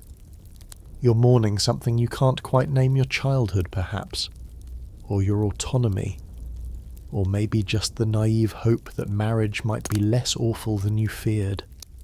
It's worse. It's institutionalized assault with witnesses and documentation, and everyone acts like you should be grateful, like this is privilege rather than punishment. Your mother warned you it would hurt, but she didn't warn you about the psychological dismantling, the way you'd feel your sense of self crumbling under the weight of being used without regard for your humanity. The night stretches endlessly, measured in heartbeats, and the dying fires glow and your husband's oblivious snoring. You catalogue the ceiling's shadows and try to find some internal space where you can retreat, some locked room in your mind where you remain yourself despite everything being done to you. Medieval mystics wrote about the soul's hidden chamber where God dwells and human corruption cannot reach. You're not sure you believe in God anymore after tonight, but you desperately need to believe in some inviolable core of self that remains untouched even when your body is thoroughly violated. You build that space now, stone by stone, a fortress inside yourself where you can survive what's being done to the outer shell that everyone insists on calling your complete self. Historians still argue whether medieval women experienced marital rape as trauma, or whether cultural conditioning made them accept it as normal and therefore not traumatic. You could answer that question now with authority conditioning doesn't prevent trauma. It just prevents you from having language to describe it, from having permission to acknowledge your own suffering. You hurt, you're traumatized, you're violated, and tomorrow you'll wake up and perform gratitude because that's what's expected. Because admitting the truth would destabilize the entire social structure built on the fiction that noble marriages are honorable rather than horrific. Dawn is still hours away when you finally drift into something approximating sleep. Exhaustion, overwhelming fear and pain, and the hypervigilance that's kept you frozen beside this stranger who now has permanent legal access to your body. Your dreams are confused and anxious, running through corridors that shift and trap you. Doors that won't open. Voices calling you back to obligations you're trying to escape. You wake gasping to grey pre-dawn light filtering through the bed curtains, and for one blessed moment you don't remember where you are or what happened. Then your body reminds you with sharp pain, and your husband stirs beside you, and you understand this is your life now. This is what noble marriage means. This is the cold, calculated reality you've been sold into, and there's no annulment for trauma. No legal escape from horror when the horror is exactly what the law intended. You wake to a castle that knows what happened to you last night and has opinions about it. The bloody sheet has been displayed, examined, approved your virginity, verified. The consummation confirmed. The marriage now absolutely binding in the eyes of law and church. Servants who helped strip the bed won't meet your eyes. Whether from modesty or pity or simple disinterest, you can't tell. Your ladies arrive to dress you with a gentleness that feels like condescension, their careful handling suggesting you're fragile, broken, something that might shatter if jostled too roughly. You're sore in ways you couldn't have imagined, every movement a reminder of what was done to you with legal sanction and witnesses. But you force yourself upright, force yourself through the rituals of dressing and grooming, because lying down would be admission of weakness, and weakness is fatal in this environment. Breakfast is an ordeal of public appearance. You walk into the great hall beside your husband, and every conversation stops. Every eye swivels toward you, evaluating whether you seem adequately subdued, properly claimed, transformed from maiden to wife in the required fashion. Your husband is jovial, basking in congratulations from his men about successfully bedding his new bride, crude jokes delivered just loud enough for you to hear. Laughter that feels targeted even when it's probably just thoughtless masculine bonding. You maintain your serene expression, eat food that tastes like ashes, and learn that this humiliation has layers, that the violation continues into daylight through commentary and attention and the constant awareness that your most private trauma is public entertainment. The household watches you differently now. Before, you were the new lady, unknown quantity, potential threat or ally. Now you're confirmed as wife, which means confirmed as property, and the servant's deference shifts from uncertain to automatic. You've been processed through the system, reduced to your proper role, and everyone can relax into familiar hierarchies. Dame Alice presents the day's household business with brisk efficiency, testing whether last night broke you or whether you're capable of functioning despite trauma. Medieval noblewomen were expected to manage complex households, regardless of personal circumstances, illness, pregnancy, grief, assault, because their feelings were never justification for neglecting duty. You prove yourself functional by addressing kitchen disputes and linen inventories with apparent focus, and you see approval in Dame Alice's eyes. You're performing adequately. You're breaking, if it's happening, is happening privately like it should. Your husband leaves after breakfast for business elsewhere in his holdings, and his absence brings relief so intense it's almost physical. You can breathe without performing, move without being watched by him specifically, even though servants still track your every step. Dame Alice suggests you rest, delicate phrasing for recover from being violated, but resting means thinking, and thinking is dangerous right now. Instead, you throw yourself into household management, demanding tours of storerooms, interrogating the cook about provisions, checking inventories against written accounts. Work is armour, busyness is protection, and if you fill every moment with duty, then perhaps the reality of your situation can't catch up to you. But reality is already caught up, sitting heavy in your belly like spoiled food. You're married now, truly and irrevocably. The consummation removed the last theoretical escape route, no annulment for non-consummation. No claiming the marriage wasn't valid. You're his wife legally, spiritually, physically, and the word wife in medieval context means something closer to owned woman than equal partner. Your body isn't yours, your future isn't yours, your children, when they come, won't be yours. Everything you are and will be exists in relation to him, defined by his needs, measured by your service to his interests. This is what you've become overnight, a function rather than a person, a role rather than an individual. The second night arrives with the same inevitability as sunrise, and this time there are no witnesses, no ceremony, just the private exercise of husbandly rites with slightly less ceremony than the first time. It hurts less physically, which somehow makes it worse psychologically because your body's adjustment feels like betrayal, like accommodation to abuse. Your husband is marginally more attentive, asking if you're well enough before proceeding, and you realise this is his version of consideration, checking that his property is functional before using it. You murmur assent because anything else would be disobedience. And disobedience has consequences you're not ready to discover yet.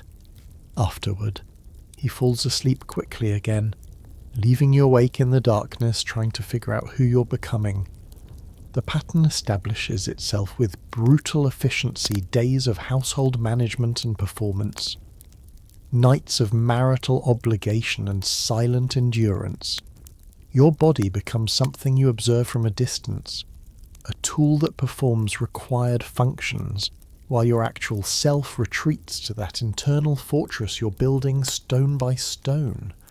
Medieval women's spiritual writings often describe this dissociation, the soul separating from the body during violation, finding God or at least peace in some internal sanctuary while the flesh suffers external indignity. You're not sure you're finding God, but you're definitely finding distance, a way to survive by not being fully present for your own degradation. Historians still argue whether this dissociation was healthy coping or just another layer of trauma. But right now you'll take any survival mechanism available. The household begins to coalesce into factions, and you're learning to read the castle's political currents. Some servants align with you tentatively, younger women perhaps, those who remember their own vulnerability, those who see advantage in backing the new chatelaine. Others remain loyal to previous regimes, to your husband's daughters or to Dame Alice, or simply to established routines that your presence disrupts. The steward actively resists your authority over accounts, presenting numbers in ways that obscure rather than illuminate, forcing you to spend hours unravelling his obfuscation. The cook ignores your menu suggestions with elaborate courtesy that amounts to contempt. Your husband's daughters watch everything with calculating eyes, waiting for you to fail, to overreach, to give them ammunition for complaints to their father.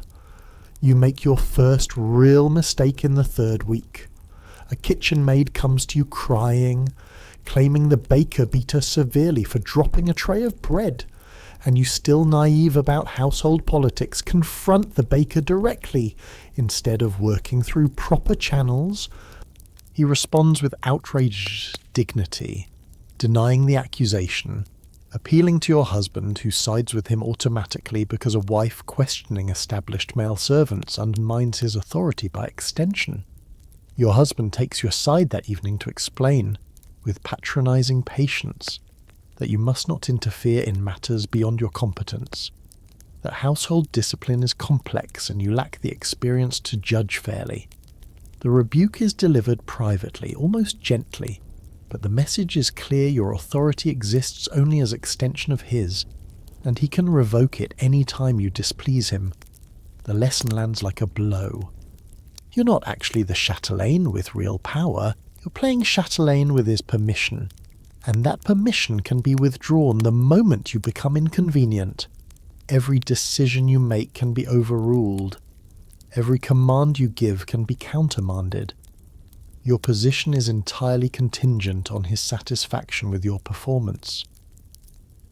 And you're learning that satisfactory performance means not causing problems, not creating work for him, not forcing him to adjudicate disputes or address complaints. A good medieval wife managed her husband's household so smoothly, he never had to think about it. Her competence measured by her invisibility. You're being trained into that invisibility now, learning to solve problems quietly, to maintain order without bothering him, to exist efficiently in the background of his life. Sleep becomes difficult. Your body hyper-alert for your husband's nighttime approach, even when he's travelling and absent from the castle. You wake gasping from dreams where you're trapped in rooms that shrink around you, where you're running but your legs won't move, where you're screaming but no sound emerges. Dame Alice notices your exhaustion, comments that you look peaky, suggests tonics for your nerves. Medieval medicine's answer to women's trauma was usually sedation, substances to make you more compliant, more docile, less likely to cause problems by acknowledging your own suffering. You decline the tonics because you need your wits sharp, need to stay alert in this hostile environment, but the refusal marks you as difficult, someone who rejects help and therefore deserves whatever misery she experiences. 1 month into marriage, you catch your reflection in polished silver and barely recognise yourself. You look older, harder. The softness of maidenhood burned away by constant vigilance and repeated violation. Your eyes hold wariness that wasn't there before, and your mouth has learned to smile without any corresponding internal emotion. You're becoming what this role requires: a functioning shell, a performed identity, a wife who exists to serve without demanding acknowledgement as a full human being. Medieval marriage was designed to break women into useful shapes, and you're discovering you can be broken and still continue functioning, can lose essential parts of yourself and still complete daily tasks, can die inside while remaining technically alive. This is what surviving looks like. This is mourning in your new reality, and there are countless mournings stretching ahead, each one demanding you wake up and perform adequacy despite everything you've lost. The castle watches, your husband expects, and you rise from bed, dress in his colours, and prepare to endure another day of being owned. The castle's hierarchy reveals itself slowly, like a map emerging through morning fog, and you're learning that your husband's household isn't just servants and retainers, it's a complex web of competing powers, all watching to see how you'll navigate spaces they've already claimed. His mother is your first real obstacle. Though she arrives at the castle 3 weeks into your marriage, and you don't recognise the threat until she's already repositioned herself as the true authority. The Dowager Lady Beatrice sweeps into the Great Hall with an entourage that rivals your wedding procession, and within hours she's countermanded your orders, rearranged household schedules, and made abundantly clear that you're an amusing novelty rather than actual chatelaine. Your husband greets her with more warmth than he has ever shown you, kissing her hand, laughing at her commentary, and you understand immediately that his mother's opinion matters infinitely more than yours ever will. Dame Beatrice doesn't attack directly, that would be crude. Instead, she undermines with exquisite courtesy, asking why you changed the chapel schedule when the previous arrangement worked perfectly well, wondering aloud whether you understand the castle's provision systems since you've ordered supplies differently than her late daughter-in-law managed. Everything is phrased as concern, as helpful guidance from an experienced woman to a young bride, but the subtext screams that you're inadequate, ignorant, presumptuous for thinking you could manage her son's household without her supervision. The servants watch this power struggle with undisguised interest, and you see loyalty shifting before your eyes. Of course, they side with the dowager. She's been part of this household for decades, while you're a stranger imposed by political necessity.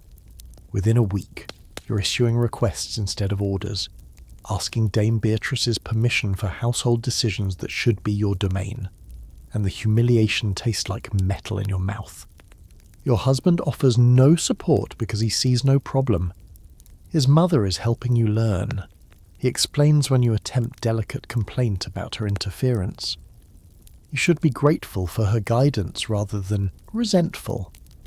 Medieval households often included multiple generations of women, and the resulting power struggles where legendary historians still argue whether mother-in-law conflicts were personal or structural, whether the system created impossible situations, or whether difficult personalities made situations impossible. You're living the question rather than debating it, and the answer doesn't matter because either way you're losing. Dame Beatrice has experience, connections, your husband's affection, and the loyalty of servants who remember when she was chatelaine. You have a marriage contract and theoretical authority that dissolves the moment she questions it. Then there's the mistress, though no one uses that word where you might hear. She's called Eleanor, and she's the knight's widow who holds a small manor on your husband's lands, and she visits the castle with suspicious frequency for someone who supposedly lives 2 days' ride away. She's beautiful in a way you're not mature, confident, with the easy sensuality of a woman who knows her power over men and wields it deliberately. Your husband's face changes when she enters a room, softening in ways it never does for you, and you watch them together with sick fascination, understanding that whatever you provide in bed is duty while what she offers is pleasure. Medieval noblemen's affairs were expected.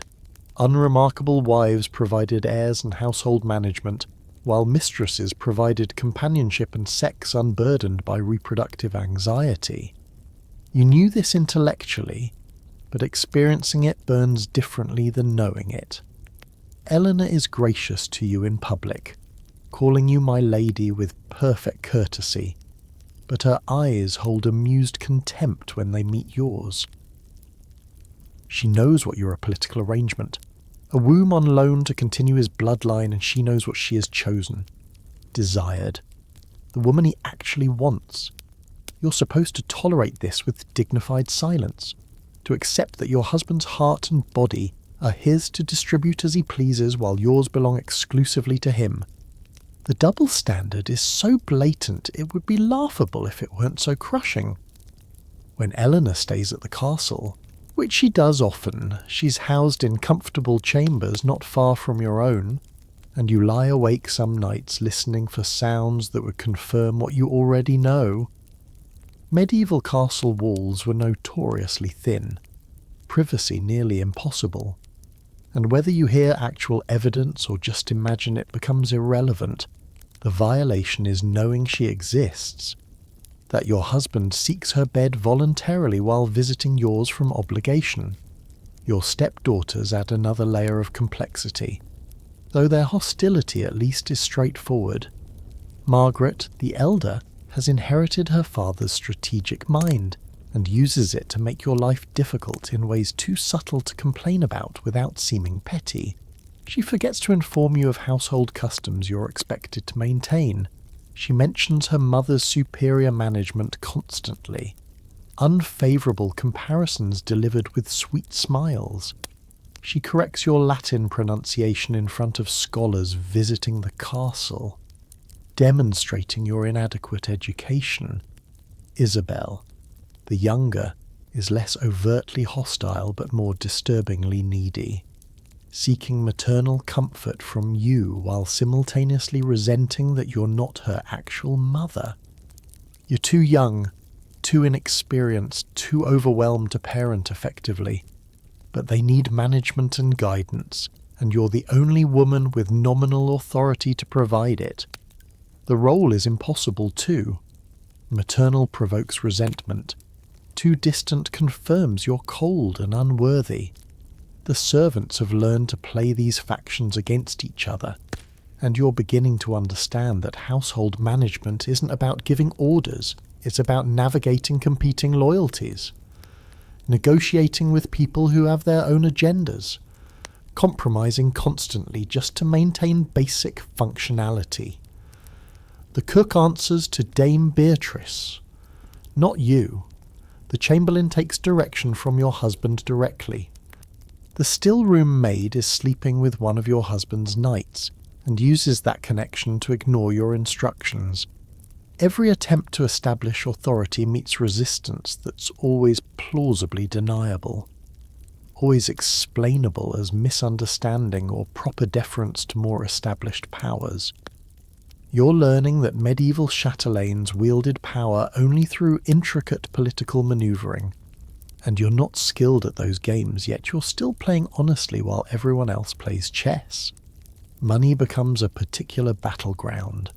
Your husband controls all finances, dispensing allowances to you. His mother, even his mistress, with a casualness that suggests none of you merit serious economic consideration. Your pin money is laughably small, forcing you to petition him for any expense beyond basic necessities, and he questions your spending with irritating thoroughness. Why do you need new fabric for a gown when you have so many already? The gowns in question are wearing thin and going out of fashion. But explaining this makes you sound frivolous, vain, unacceptably concerned with appearance. Dame Beatrice never has to justify her expenses. Eleanor receives gifts freely. But you, his legal wife, must account for every penny and endure lectures about household economy. The financial control is just another leash, another way to ensure your dependence, to remind you that you own nothing, that everything you use exists at his pleasure.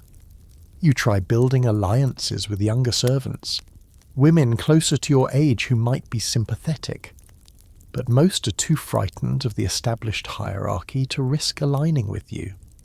One maid, a girl named Joan with kind eyes, accepts your tentative friendship, helps you navigate unwritten household rules, warns you when you're about to make political mistakes. But even Joan's loyalty is limited. She has her own survival to consider, her own position to protect.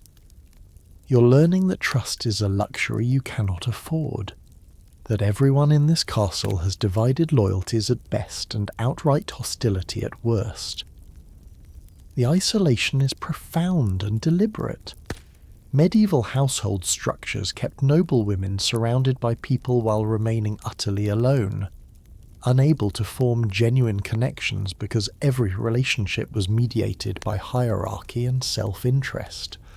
Your husband remains largely oblivious to these domestic wars, and when you try explaining the household dynamics, he dismisses your concerns as women's squabbles beneath his attention. His mother is helping you be grateful. His daughters need time to adjust, be patient. The servants are testing you, be firm. His advice is useless because he doesn't care to see how power actually operates in the spaces he's delegated to women's management. He lives in a castle that runs smoothly because women are destroying each other behind the scenes to maintain that smoothness. And he benefits from the arrangement without acknowledging its costs. Historians still argue whether medieval noblemen were truly ignorant of household politics or whether strategic ignorance served their interests by forcing women to fight each other rather than challenging male authority. Watching your husband dismiss your legitimate concerns, you suspect the latter. 3 months into marriage, you've learned that being your husband's wife doesn't make you the castle's lady. It makes you one of several women competing for scraps of authority in spaces men don't care about until something goes wrong. Then suddenly every failure is yours, every problem evidence of your inadequacy.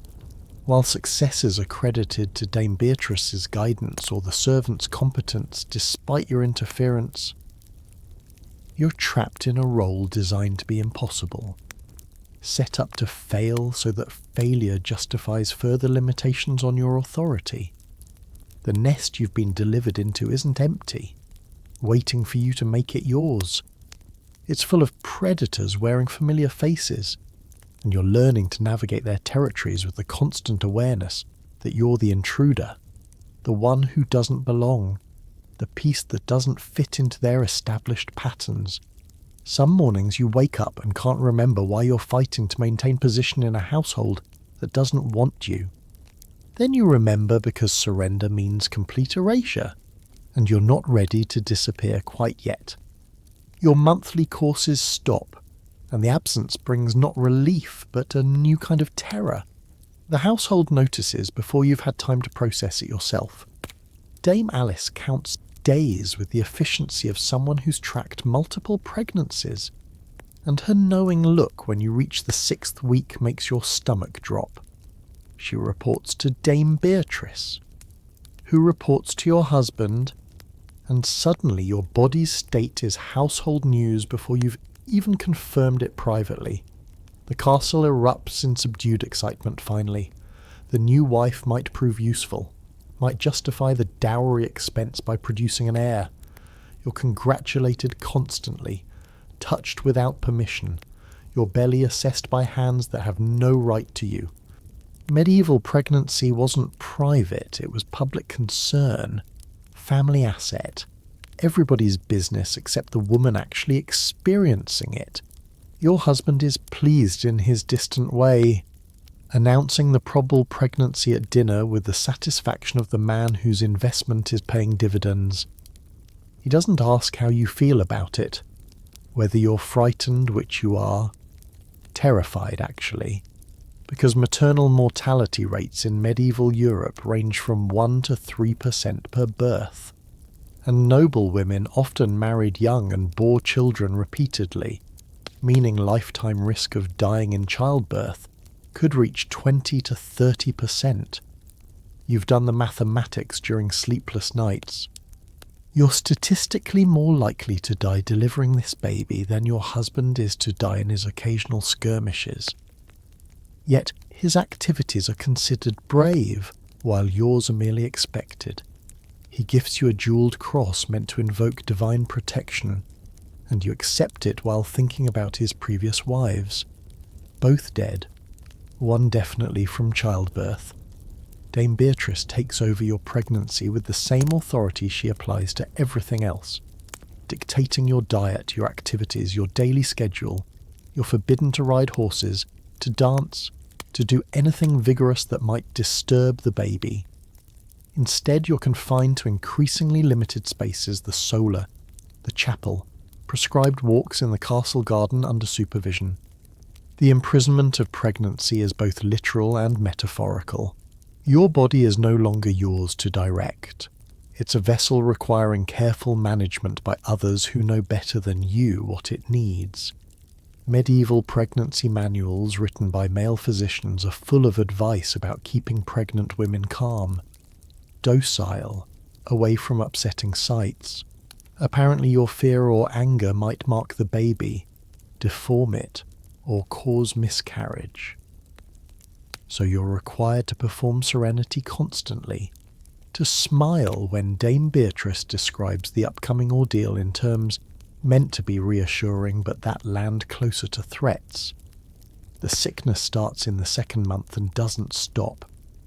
You spend mornings retching into basins while your ladies hover uselessly, offering remedies that don't help ginger tea, dry bread, mysterious tonics that taste like punishment. Food becomes your enemy, smells trigger nausea, and you lose weight even as your belly slowly swells. Dame Alice assures you this is normal, healthy even, sign of a strong pregnancy, but you feel like you're dying from the inside out. Your husband visits less frequently, uncomfortable with your physical weakness, and you're grateful for the reprieve even though his absence confirms you're failing at performing pregnancy gracefully. Medieval noblewomen were supposed to glow with maternal blessing, not vomit constantly and look haggard.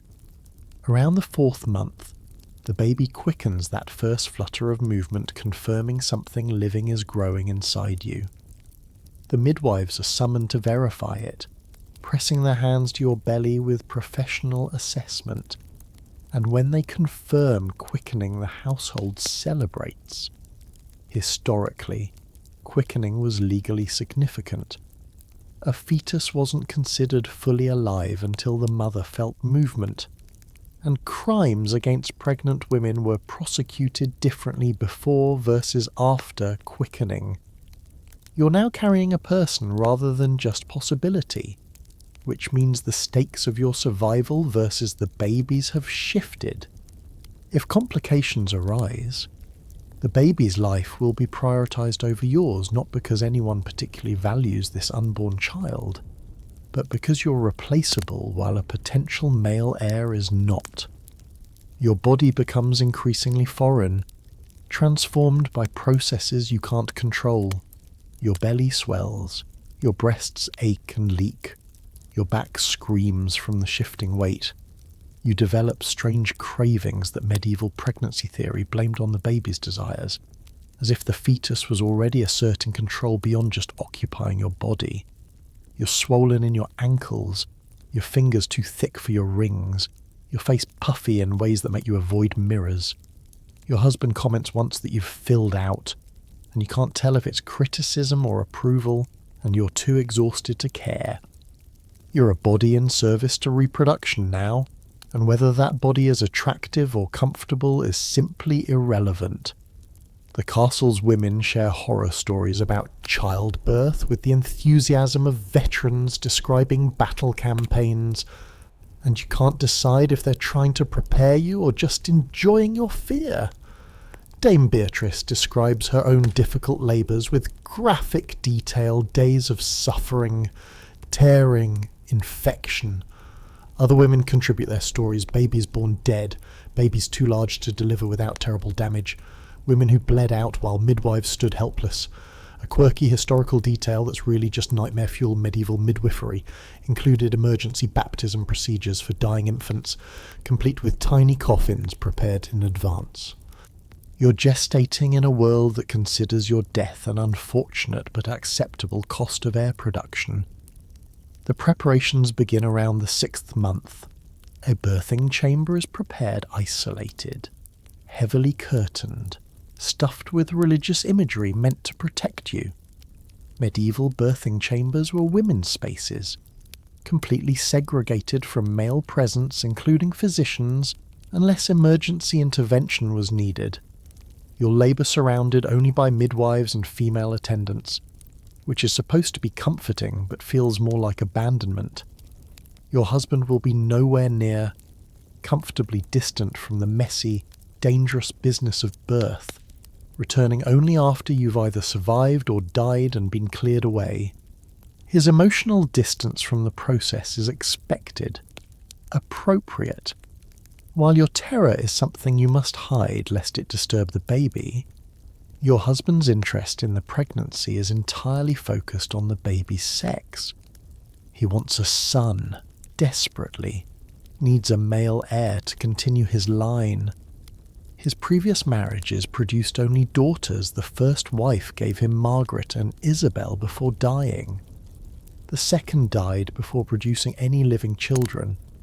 You're his third chance, his last hope, perhaps. The pressure is immense and unspoken and constant. Everyone is praying for a boy, commissioning religious art depicting male saints, making offerings at shrines known for granting sons. You're the vessel for their collective hope, and if you produce another daughter, the disappointment will be profound. Medieval gender disappointment wasn't subtle. Daughters were financial burdens requiring dowries, while sons were assets. Your baby's worth is predetermined by chromosomes you can't control.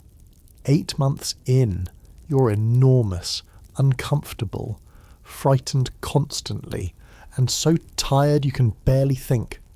The baby moves constantly now, kicks and rolls that remind you something is occupying your body without permission, preparing to tear its way out in a process that might kill you both. You dream about childbirth in fragments blood, screaming, pain beyond anything you've experienced.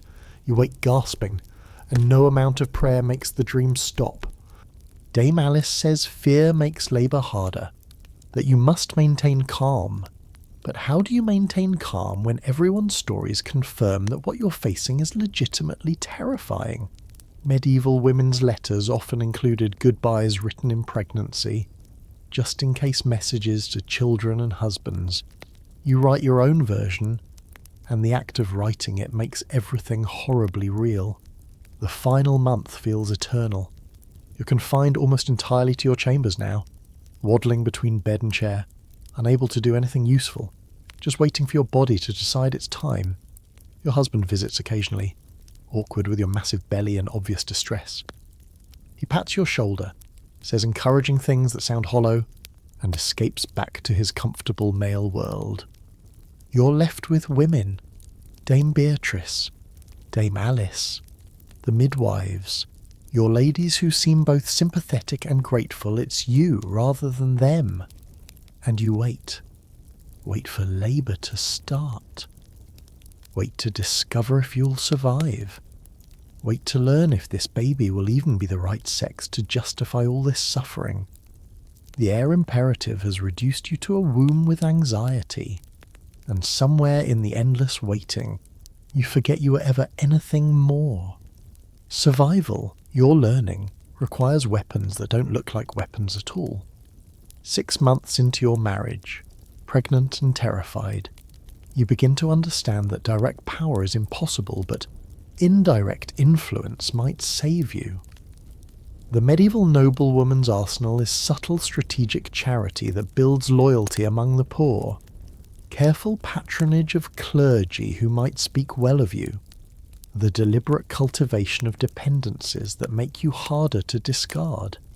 You start by focusing on the castle's poor relief, the alms distributed weekly to beggars at the gate, the food given to travelling pilgrims, the care of sick tenants. Dame Beatrice considers this beneath serious attention, leaving it to servants. But you claim it as your domain and slowly build a network of people who owe you their survival. The local priest becomes your unintentional ally when you donate funds for church repairs, and suddenly his sermons include praise for your piety, your generosity, your wifely virtues. It's calculated theatre. You don't particularly care about the church roof, but you desperately need public perception of yourself as valuable, as good, as someone worth keeping alive. Medieval noblewomen wielded significant religious patronage, and historians still argue whether this was genuine devotion or pragmatic politics. For you, it's pure survival strategy, building a reputation as a pious, charitable lady creates social pressure against discarding you if you fail to produce a son, or if your husband tires of you. Public goodness becomes armour when you have no other protection. You cultivate relationships with your husband's key retainers through their wives, hosting small gatherings in your solar, listening to their concerns, occasionally interceding with your husband on their behalf. It's exhausting work remembering names, tracking grievances, performing interest in problems you don't care about, but each successful intervention builds debt, creates obligation, establishes you as useful beyond your womb. When the marshal's wife needs help securing her son's position in the household, you mention it to your husband during one of his nighttime visits, framing it as concern for household harmony. When the steward's daughter needs a marriage arranged, you suggest possibilities drawn from your family's connections. Slowly, incrementally, you're making yourself indispensable in ways that have nothing to do with childbearing. Your pregnant state provides unexpected leverage. People are kinder to pregnant women, more solicitous, and you exploit this shamelessly. You request things you need: better chambers for privacy, changes to household routines that reduce your stress, permission to correspond more freely with your birth family, and frame them as necessary for the baby's health. Your husband, desperate for a male heir, grants these requests more readily than he would if you asked for yourself. You're learning to hide your own needs inside concern for the pregnancy, to advocate for yourself by pretending to advocate for his precious potential son.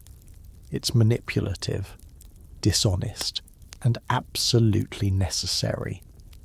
Direct requests get denied. Strategic misdirection occasionally succeeds.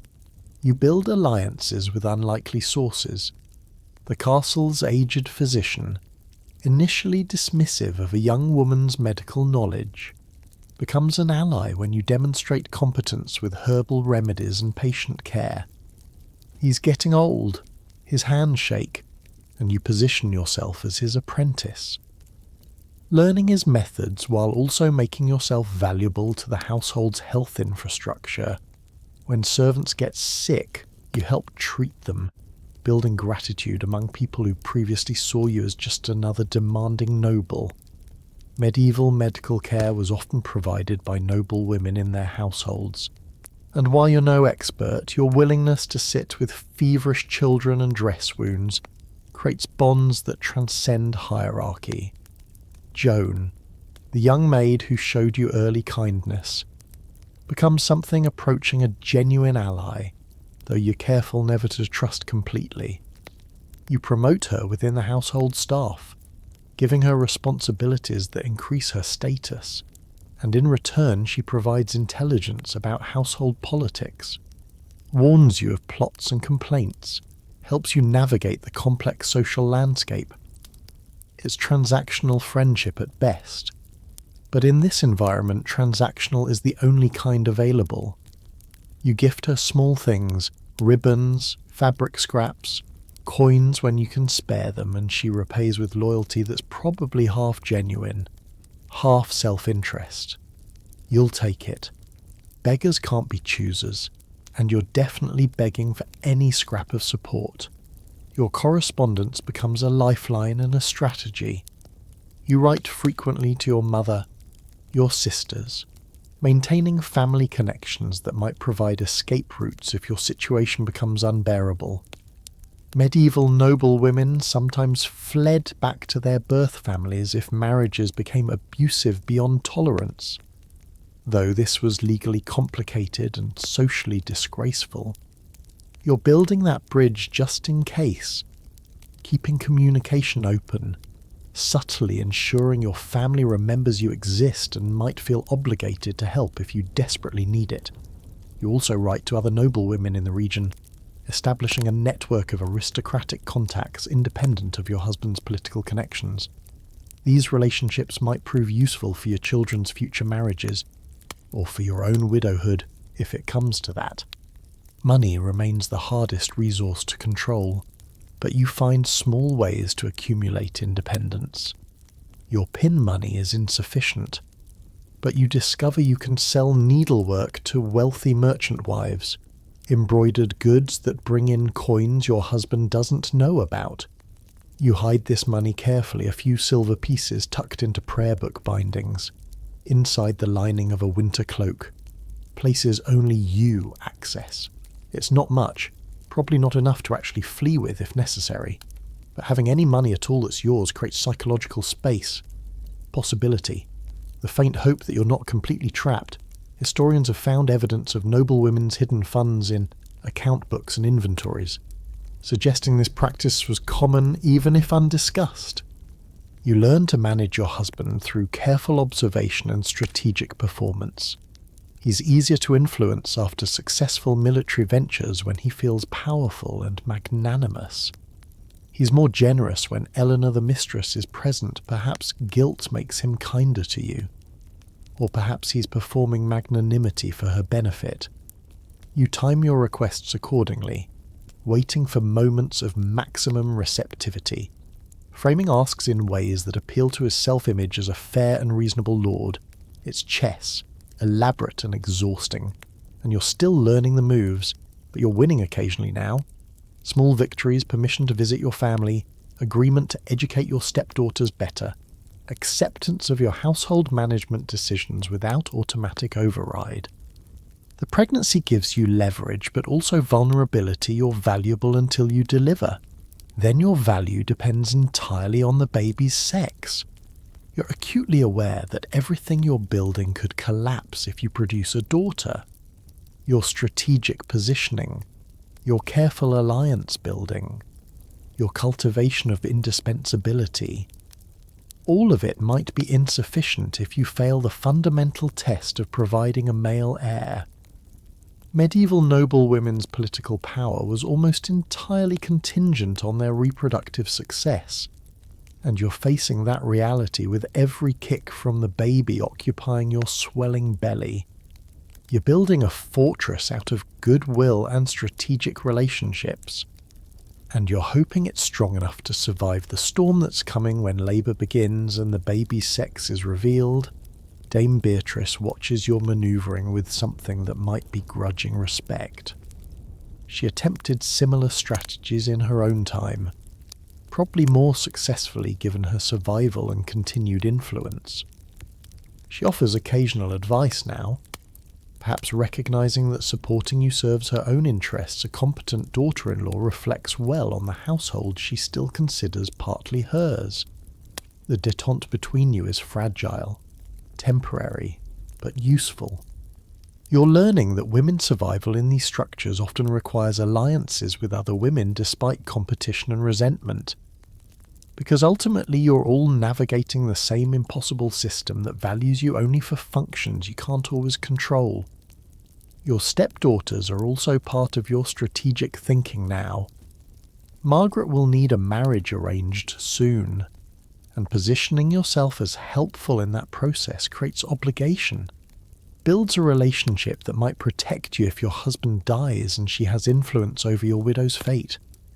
Isabel is easier to win over with genuine care, and you spend time teaching her, preparing her for her own eventual marriage. giving her the guidance no one gave you. It's partly altruistic, you don't want her to suffer what you've suffered, but it's also strategic. These girls will remember who was kind to them, and that memory might matter someday when you need allies. You're becoming someone you barely recognize, calculating, strategic, always performing, always 3 moves ahead in a game that never ends. The girl who arrived at this castle 6 months ago, naive, frightened, broken by her wedding night, has been replaced by someone harder, colder, more focused on survival than on feeling. You're learning to weaponize everything: your pregnancy, your piety, your femininity, your apparent weakness. Medieval noblewomen who survived weren't necessarily the strongest or the kindest, they were the most strategic, the most willing to play the long game, the most capable of turning their constraints into tools. You're joining their ranks by necessity, and some nights you lie awake wondering if the person you're becoming is worth saving.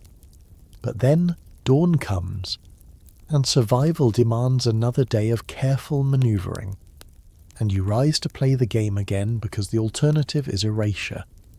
You're learning that strategic survival isn't pretty or noble, it's just necessary.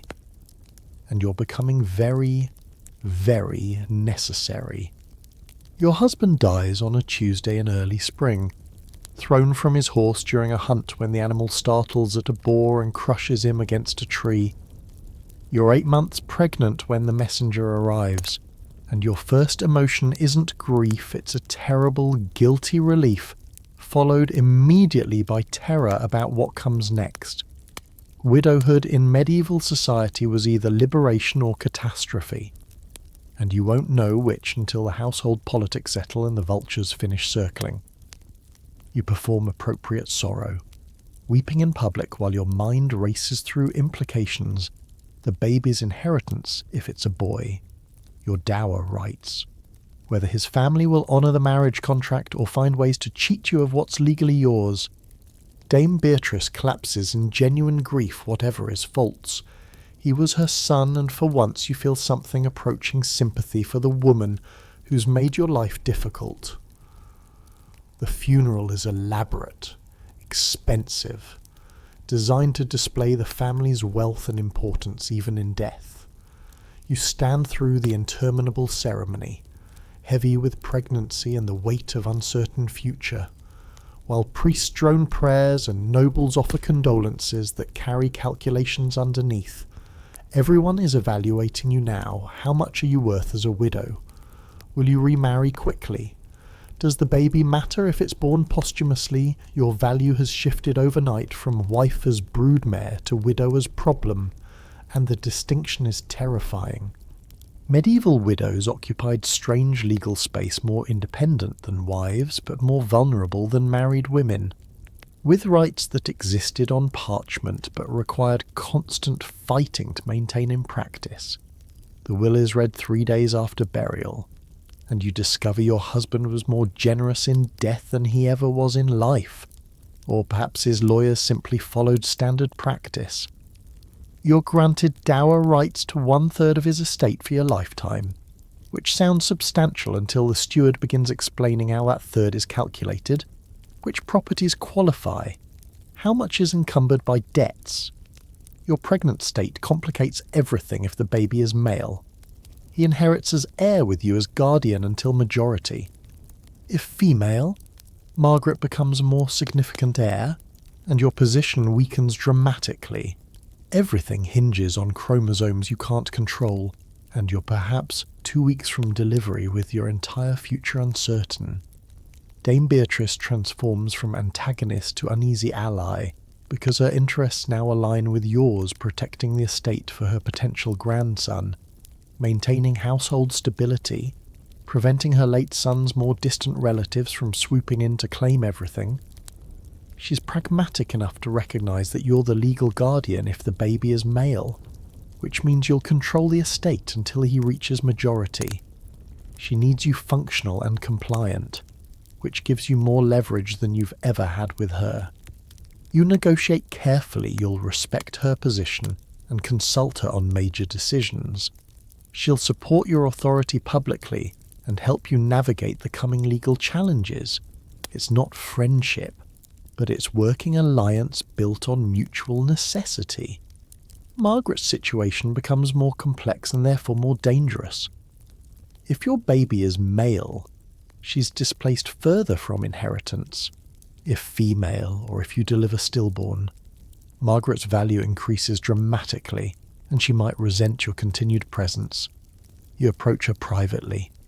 Offering alliance, you'll ensure her marriage is advantageous. You'll provide generous dowry from your dower property. You won't obstruct her interests if she doesn't obstruct yours. She listens with calculating eyes, neither accepting nor refusing, waiting to see what you deliver before committing to any position. The pragmatism is familiar, you've become this calculating too. The castle's power structure destabilizes completely. Servants who ignored you when you were just a wife suddenly defer carefully, uncertain whether you're about to become the power behind an infant heir or just a temporary occupant soon to be pensioned off to a dower manor.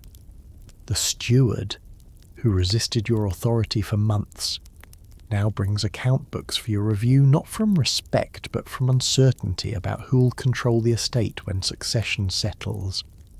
You exhaust yourself reviewing documents while 8 months pregnant, trying to understand the financial situation before people can hide problems or embezzle freely. Medieval estate management during succession transitions was notoriously corrupt, and you're determined not to be robbed blind while distracted by childbirth. Eleanor the mistress disappears within days, returning to her own manor with gifts and cash she'd accumulated. You feel no satisfaction at her departure, just numbness. She was never really your enemy, just another woman navigating the same system differently. Your husband is gone, and whatever he felt for her or you is irrelevant now. You're a pregnant widow with everything to lose, and emotional energy is a luxury you can't afford. Your family sends letters offering support, but also suggesting you might return home after delivery. You write back firmly that you're claiming your dower rights and staying. Returning to your birth family means admitting defeat, becoming dependent again. You'd rather fight for your widow's portion than surrender back into your father's household. The baby moves constantly now, and you're acutely aware that its sex will determine your trajectory. A son means you're guardian of the heir, powerful despite your youth, finally possessing real authority. A daughter means you're just a widow with dower rights, important-ish but not powerful, vulnerable to being pushed aside by male relatives.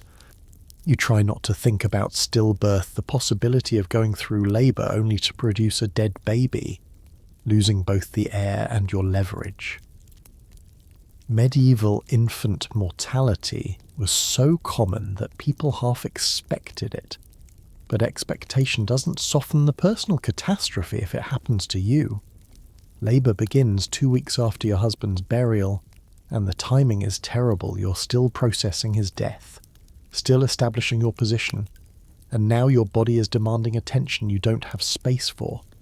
The midwives take over, moving you to the birthing chamber, and Dame Beatrice follows because her grandson's birth is too important to leave entirely to you and servants. You labour for 20 hours, and the pain is exactly as horrible as everyone promised. Medieval childbirth was agony without effective pain relief, just herbs that barely dulled the suffering, and you scream until your voice gives out. The baby finally emerges as dawn breaks a boy, small but healthy, crying with surprising vigour. You barely see him before the midwives take him for cleaning, and Dame Beatrice is hovering, inspecting her grandson with clinical assessment. He passes whatever tests she's applying, and suddenly the atmosphere shifts from tense to triumphant. You've done it. You've produced a male heir. You've survived childbirth and delivered a son.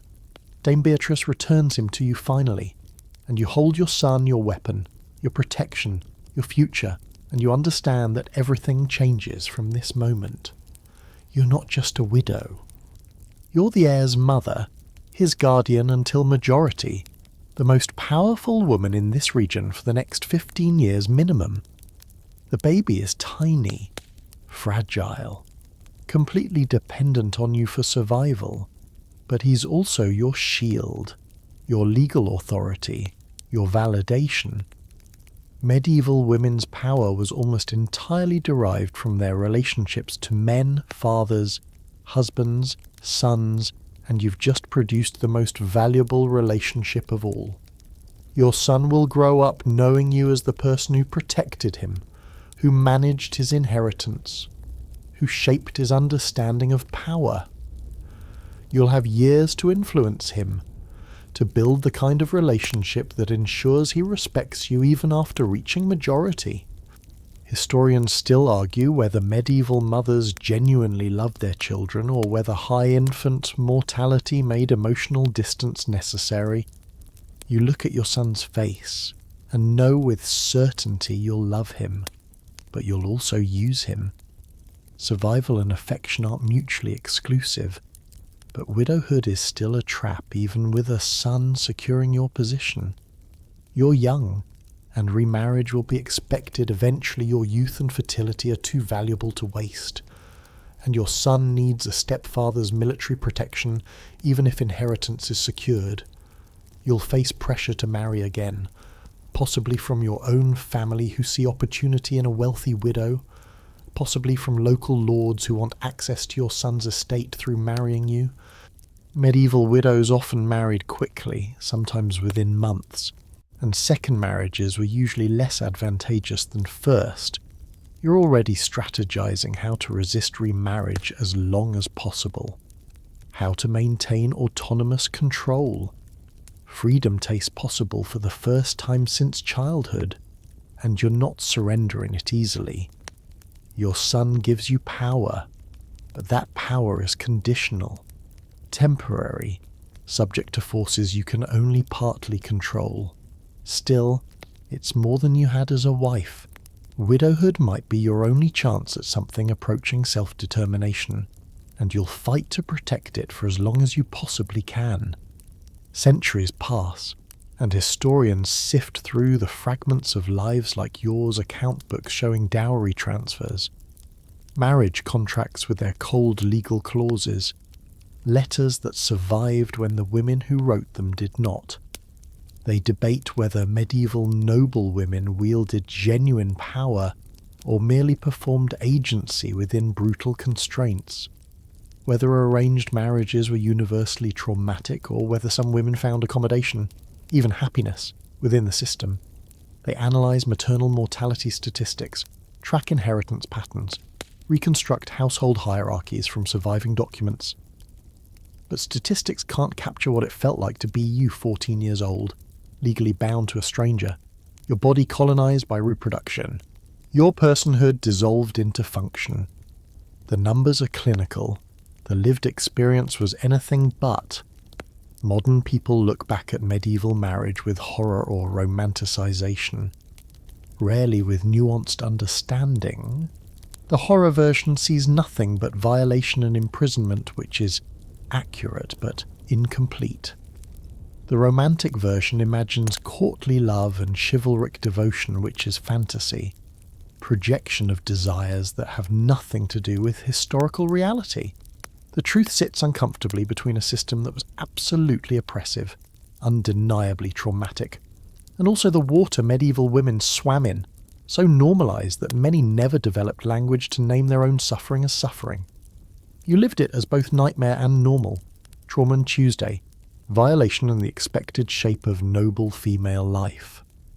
The psychological architecture of that contradiction is what modern people struggle to comprehend. The arrangement's legacy echoes through centuries in ways both obvious and subtle. Legal structures that treated women as property evolved slowly, grudgingly, into systems that acknowledged women's personhood, but even modern marriage law carries traces of its medieval origins. Assumptions about women's roles embedded in language and practice. the expectation that women's primary value lies in reproduction, in service to family rather than self, in performance of femininity that prioritises male comfort. These aren't medieval relics. They're ongoing negotiations with inheritance you're still processing. Historians still argue whether the medieval period created patriarchal marriage or just documented patterns that existed earlier. But the question matters less than the recognition that what was done to you wasn't anomaly. It was system, structure, the deliberate organisation of society around female subordination. Your son grows up knowing you as the person who protected him, who managed his inheritance competently enough that he reached majority with estates intact and alliances maintained. Whether he respects you or resents you for the control you wielded during his minority depends partly on your parenting, partly on what other men tell him about his mother's authority. You navigate his adolescence carefully, teaching him to value women's contributions while also preparing him for a world that won't a contradiction you never fully resolve. When he reaches legal majority and takes control of the estates, you discover whether your years of strategic cultivation of his affection and respect were sufficient. Some medieval widows retained influence over adult sons. Others were pensioned off to dower properties and forgotten. You won't know which until it happens. Margaret marries advantageously. You kept your promise there, arranging a match that elevates her status and provides security. Whether she remembers your help or resents the years you controlled her father's estate is unclear. Medieval family relationships were complex. Affection mixed with resentment mixed with pragmatic alliance. Isabel marries too, and with her you maintain warmer connection, perhaps because she remembers your kindness when she was grieving her father. Your stepdaughters carry forward into their own arranged marriages, and you wonder if they'll suffer what you suffered, or if they'll find ways to navigate the system more successfully. You've given them what guidance you could, taught them the survival strategies you learned, but ultimately their fates depend on factors beyond anyone's control: their husbands' characters, their fertility, their ability to produce male heirs, luck. Dame Beatrice dies when your son is 12, and her passing removes a complicated presence from your life. She was never kind, but she was competent, and her support during your vulnerable early widowhood probably saved you. You mourn her with genuine respect, if not genuine grief, understanding that women in her position had limited options too, that her cruelty to you was partly learned behaviour from her own subjugation. The system didn't create monsters, it created women who survived by controlling the few spaces they could access, often at other women's expense. Breaking cycles of female-on-female cruelty requires recognition that the cruelty is symptom, not cause, of the underlying structure that pits women against each other for scraps of power. You never remarry despite pressure, despite proposals from lords who see opportunity in a wealthy widow and her young son. You resist through strategic delays, claims of religious devotion, exploitation of your son's need for your management expertise. Medieval widows who successfully avoided remarriage often did so by making themselves too valuable to their children's interests, or too politically complicated to absorb easily into new marriages.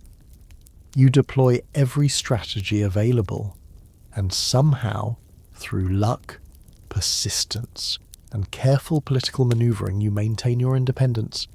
It's fragile, constantly threatened, but it's more autonomy than most women of your class ever experience. The price is eternal vigilance, constant negotiation, the exhausting work of protecting space that should have been yours by right, but exists only through your continuous fighting for it. Your body never fully recovers from pregnancy and childbirth.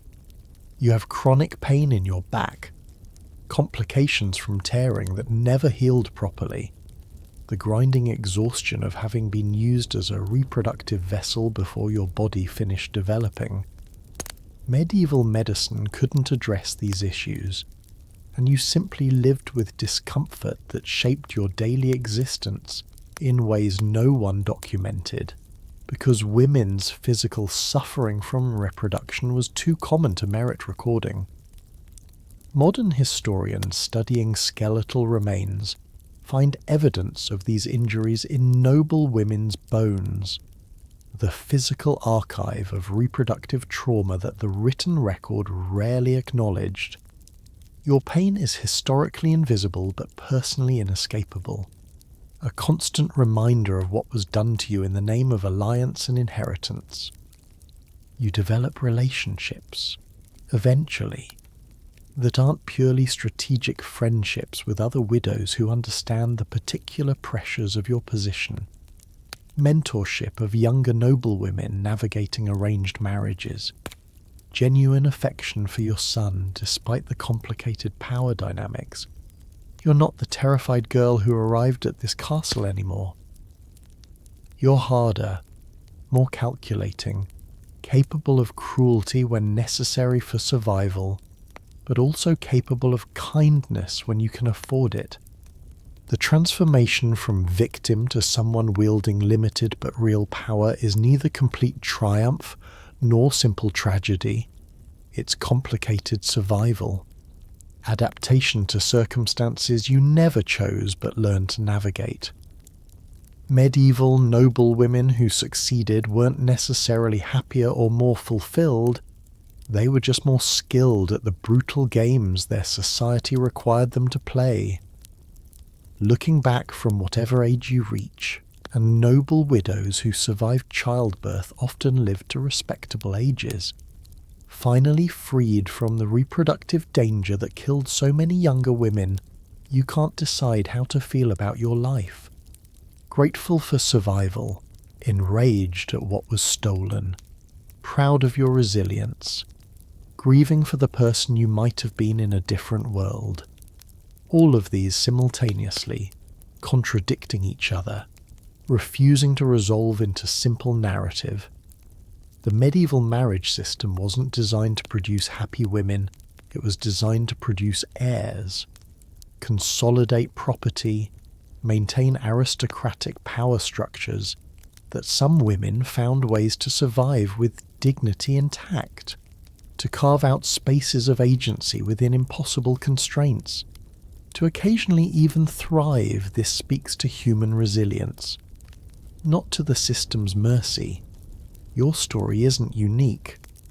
Thousands of noble daughters across medieval Europe lived versions of it, betrothed young, married to strangers, reduced to reproductive function, navigating hostile households, surviving if they were lucky and dying if they weren't.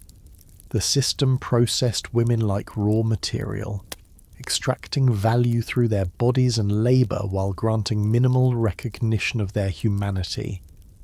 Some women's stories survive in documents.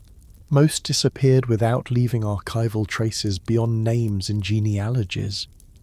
You represent all of them, the ones who died in childbirth at 15, the ones who lived to be powerful dowagers, the ones who fled to convents, the ones who simply endured. The cold, calculated reality of medieval arranged marriage was this: it worked exactly as designed for the people who designed it, and it destroyed or damaged most of the women subjected to it. Modern people inherit this legacy in complicated ways. The legal frameworks evolved, but assumptions about women's primary value, about marriage as transaction, about female bodies as sites of reproduction, male control, these don't disappear just because overt ownership ended. The psychological patterns established by centuries of treating daughters as tradable assets echo in contemporary expectations about women's roles. In persistent gender inequality, in ongoing debates about bodily autonomy and reproductive rights. Understanding what happened to you isn't just historical curiosity, it's archaeology of ongoing oppression. Recognition that the structures that consumed you haven't disappeared. They've just adapted. The cold calculation continues. The methods are subtler, but the underlying logic persists in ways your medieval self would recognize. If you could speak to modern people, what would you tell them? Perhaps that survival isn't the same as thriving, that adaptation to oppression isn't consent to it. The women's historical agency existed but shouldn't be confused with freedom. Perhaps that systems don't become acceptable just because people learn to live within them. The normalization of trauma is itself a kind of violence. Perhaps that your story matters not because it's exceptional, but because it's representative millions of women processed through a system that valued them only instrumentally, reduced them to functions, and then disappeared them from history, except as footnotes in men's genealogies. Perhaps that remembering what was done to you is ethical obligation, not just academic exercise. The castle still stands, probably somewhere in France or England or Germany. Stone walls weathered by centuries but fundamentally unchanged. Tourists visit, admire the architecture, imagine courtly romance, and rarely think about the terrified girl who arrived there 700 years ago to be processed into wife, into mother, into widow, into ghost. Your name might survive in archives, listed as wife of a mother of, never as yourself. But the experience you lived, the fear, the violation, the strategic survival, the small victories and crushing defeats echoes forward through time. Every woman navigating marriage negotiations, every mother protecting her children within unjust systems, every person fighting for autonomy against structures designed to deny it, they're continuing the work you started, that you had no choice but to start. The arrangement's legacy is unfinished business. The cold calculation hasn't ended. It's just waiting for enough people to finally recognize it and demand something better. Something actually designed for human flourishing instead of aristocratic consolidation. Something that treats all people, regardless of gender, as ends rather than means. You never got to see that world. But perhaps your story remembered, documented, felt moves humanity incrementally toward it. The night has grown very late now, and you've journeyed through a life both foreign and familiar, distant and disturbingly relevant. The medieval noblewoman's arranged marriage was cold calculation made flesh. Systematic reduction of human beings to functions and assets. But perhaps understanding that historical reality helps illuminate ongoing struggles, makes visible the structures that persist in evolved forms. Perhaps remembering her the frightened girl, the strategic survivor, the complicated woman who lived within impossible circumstances, honours not just the historical dead but the continuing fight for dignity, autonomy, agency. The arrangement consumed her. The work of building something better continues without her, but in some small way, because of her, because of all the women whose stories we're finally learning to tell. Rest now. Let the weight of history settle gently. Let the distance between medieval bedchambers and your comfortable present reassure you. But remember too that distance is smaller than it seems, that the work isn't finished, that the cold calculation still seeks new forms. Remember her, remember them all, and perhaps, in remembering, help ensure that future generations inherit something better than strategic survival, something closer to actual freedom. Sweet dreams.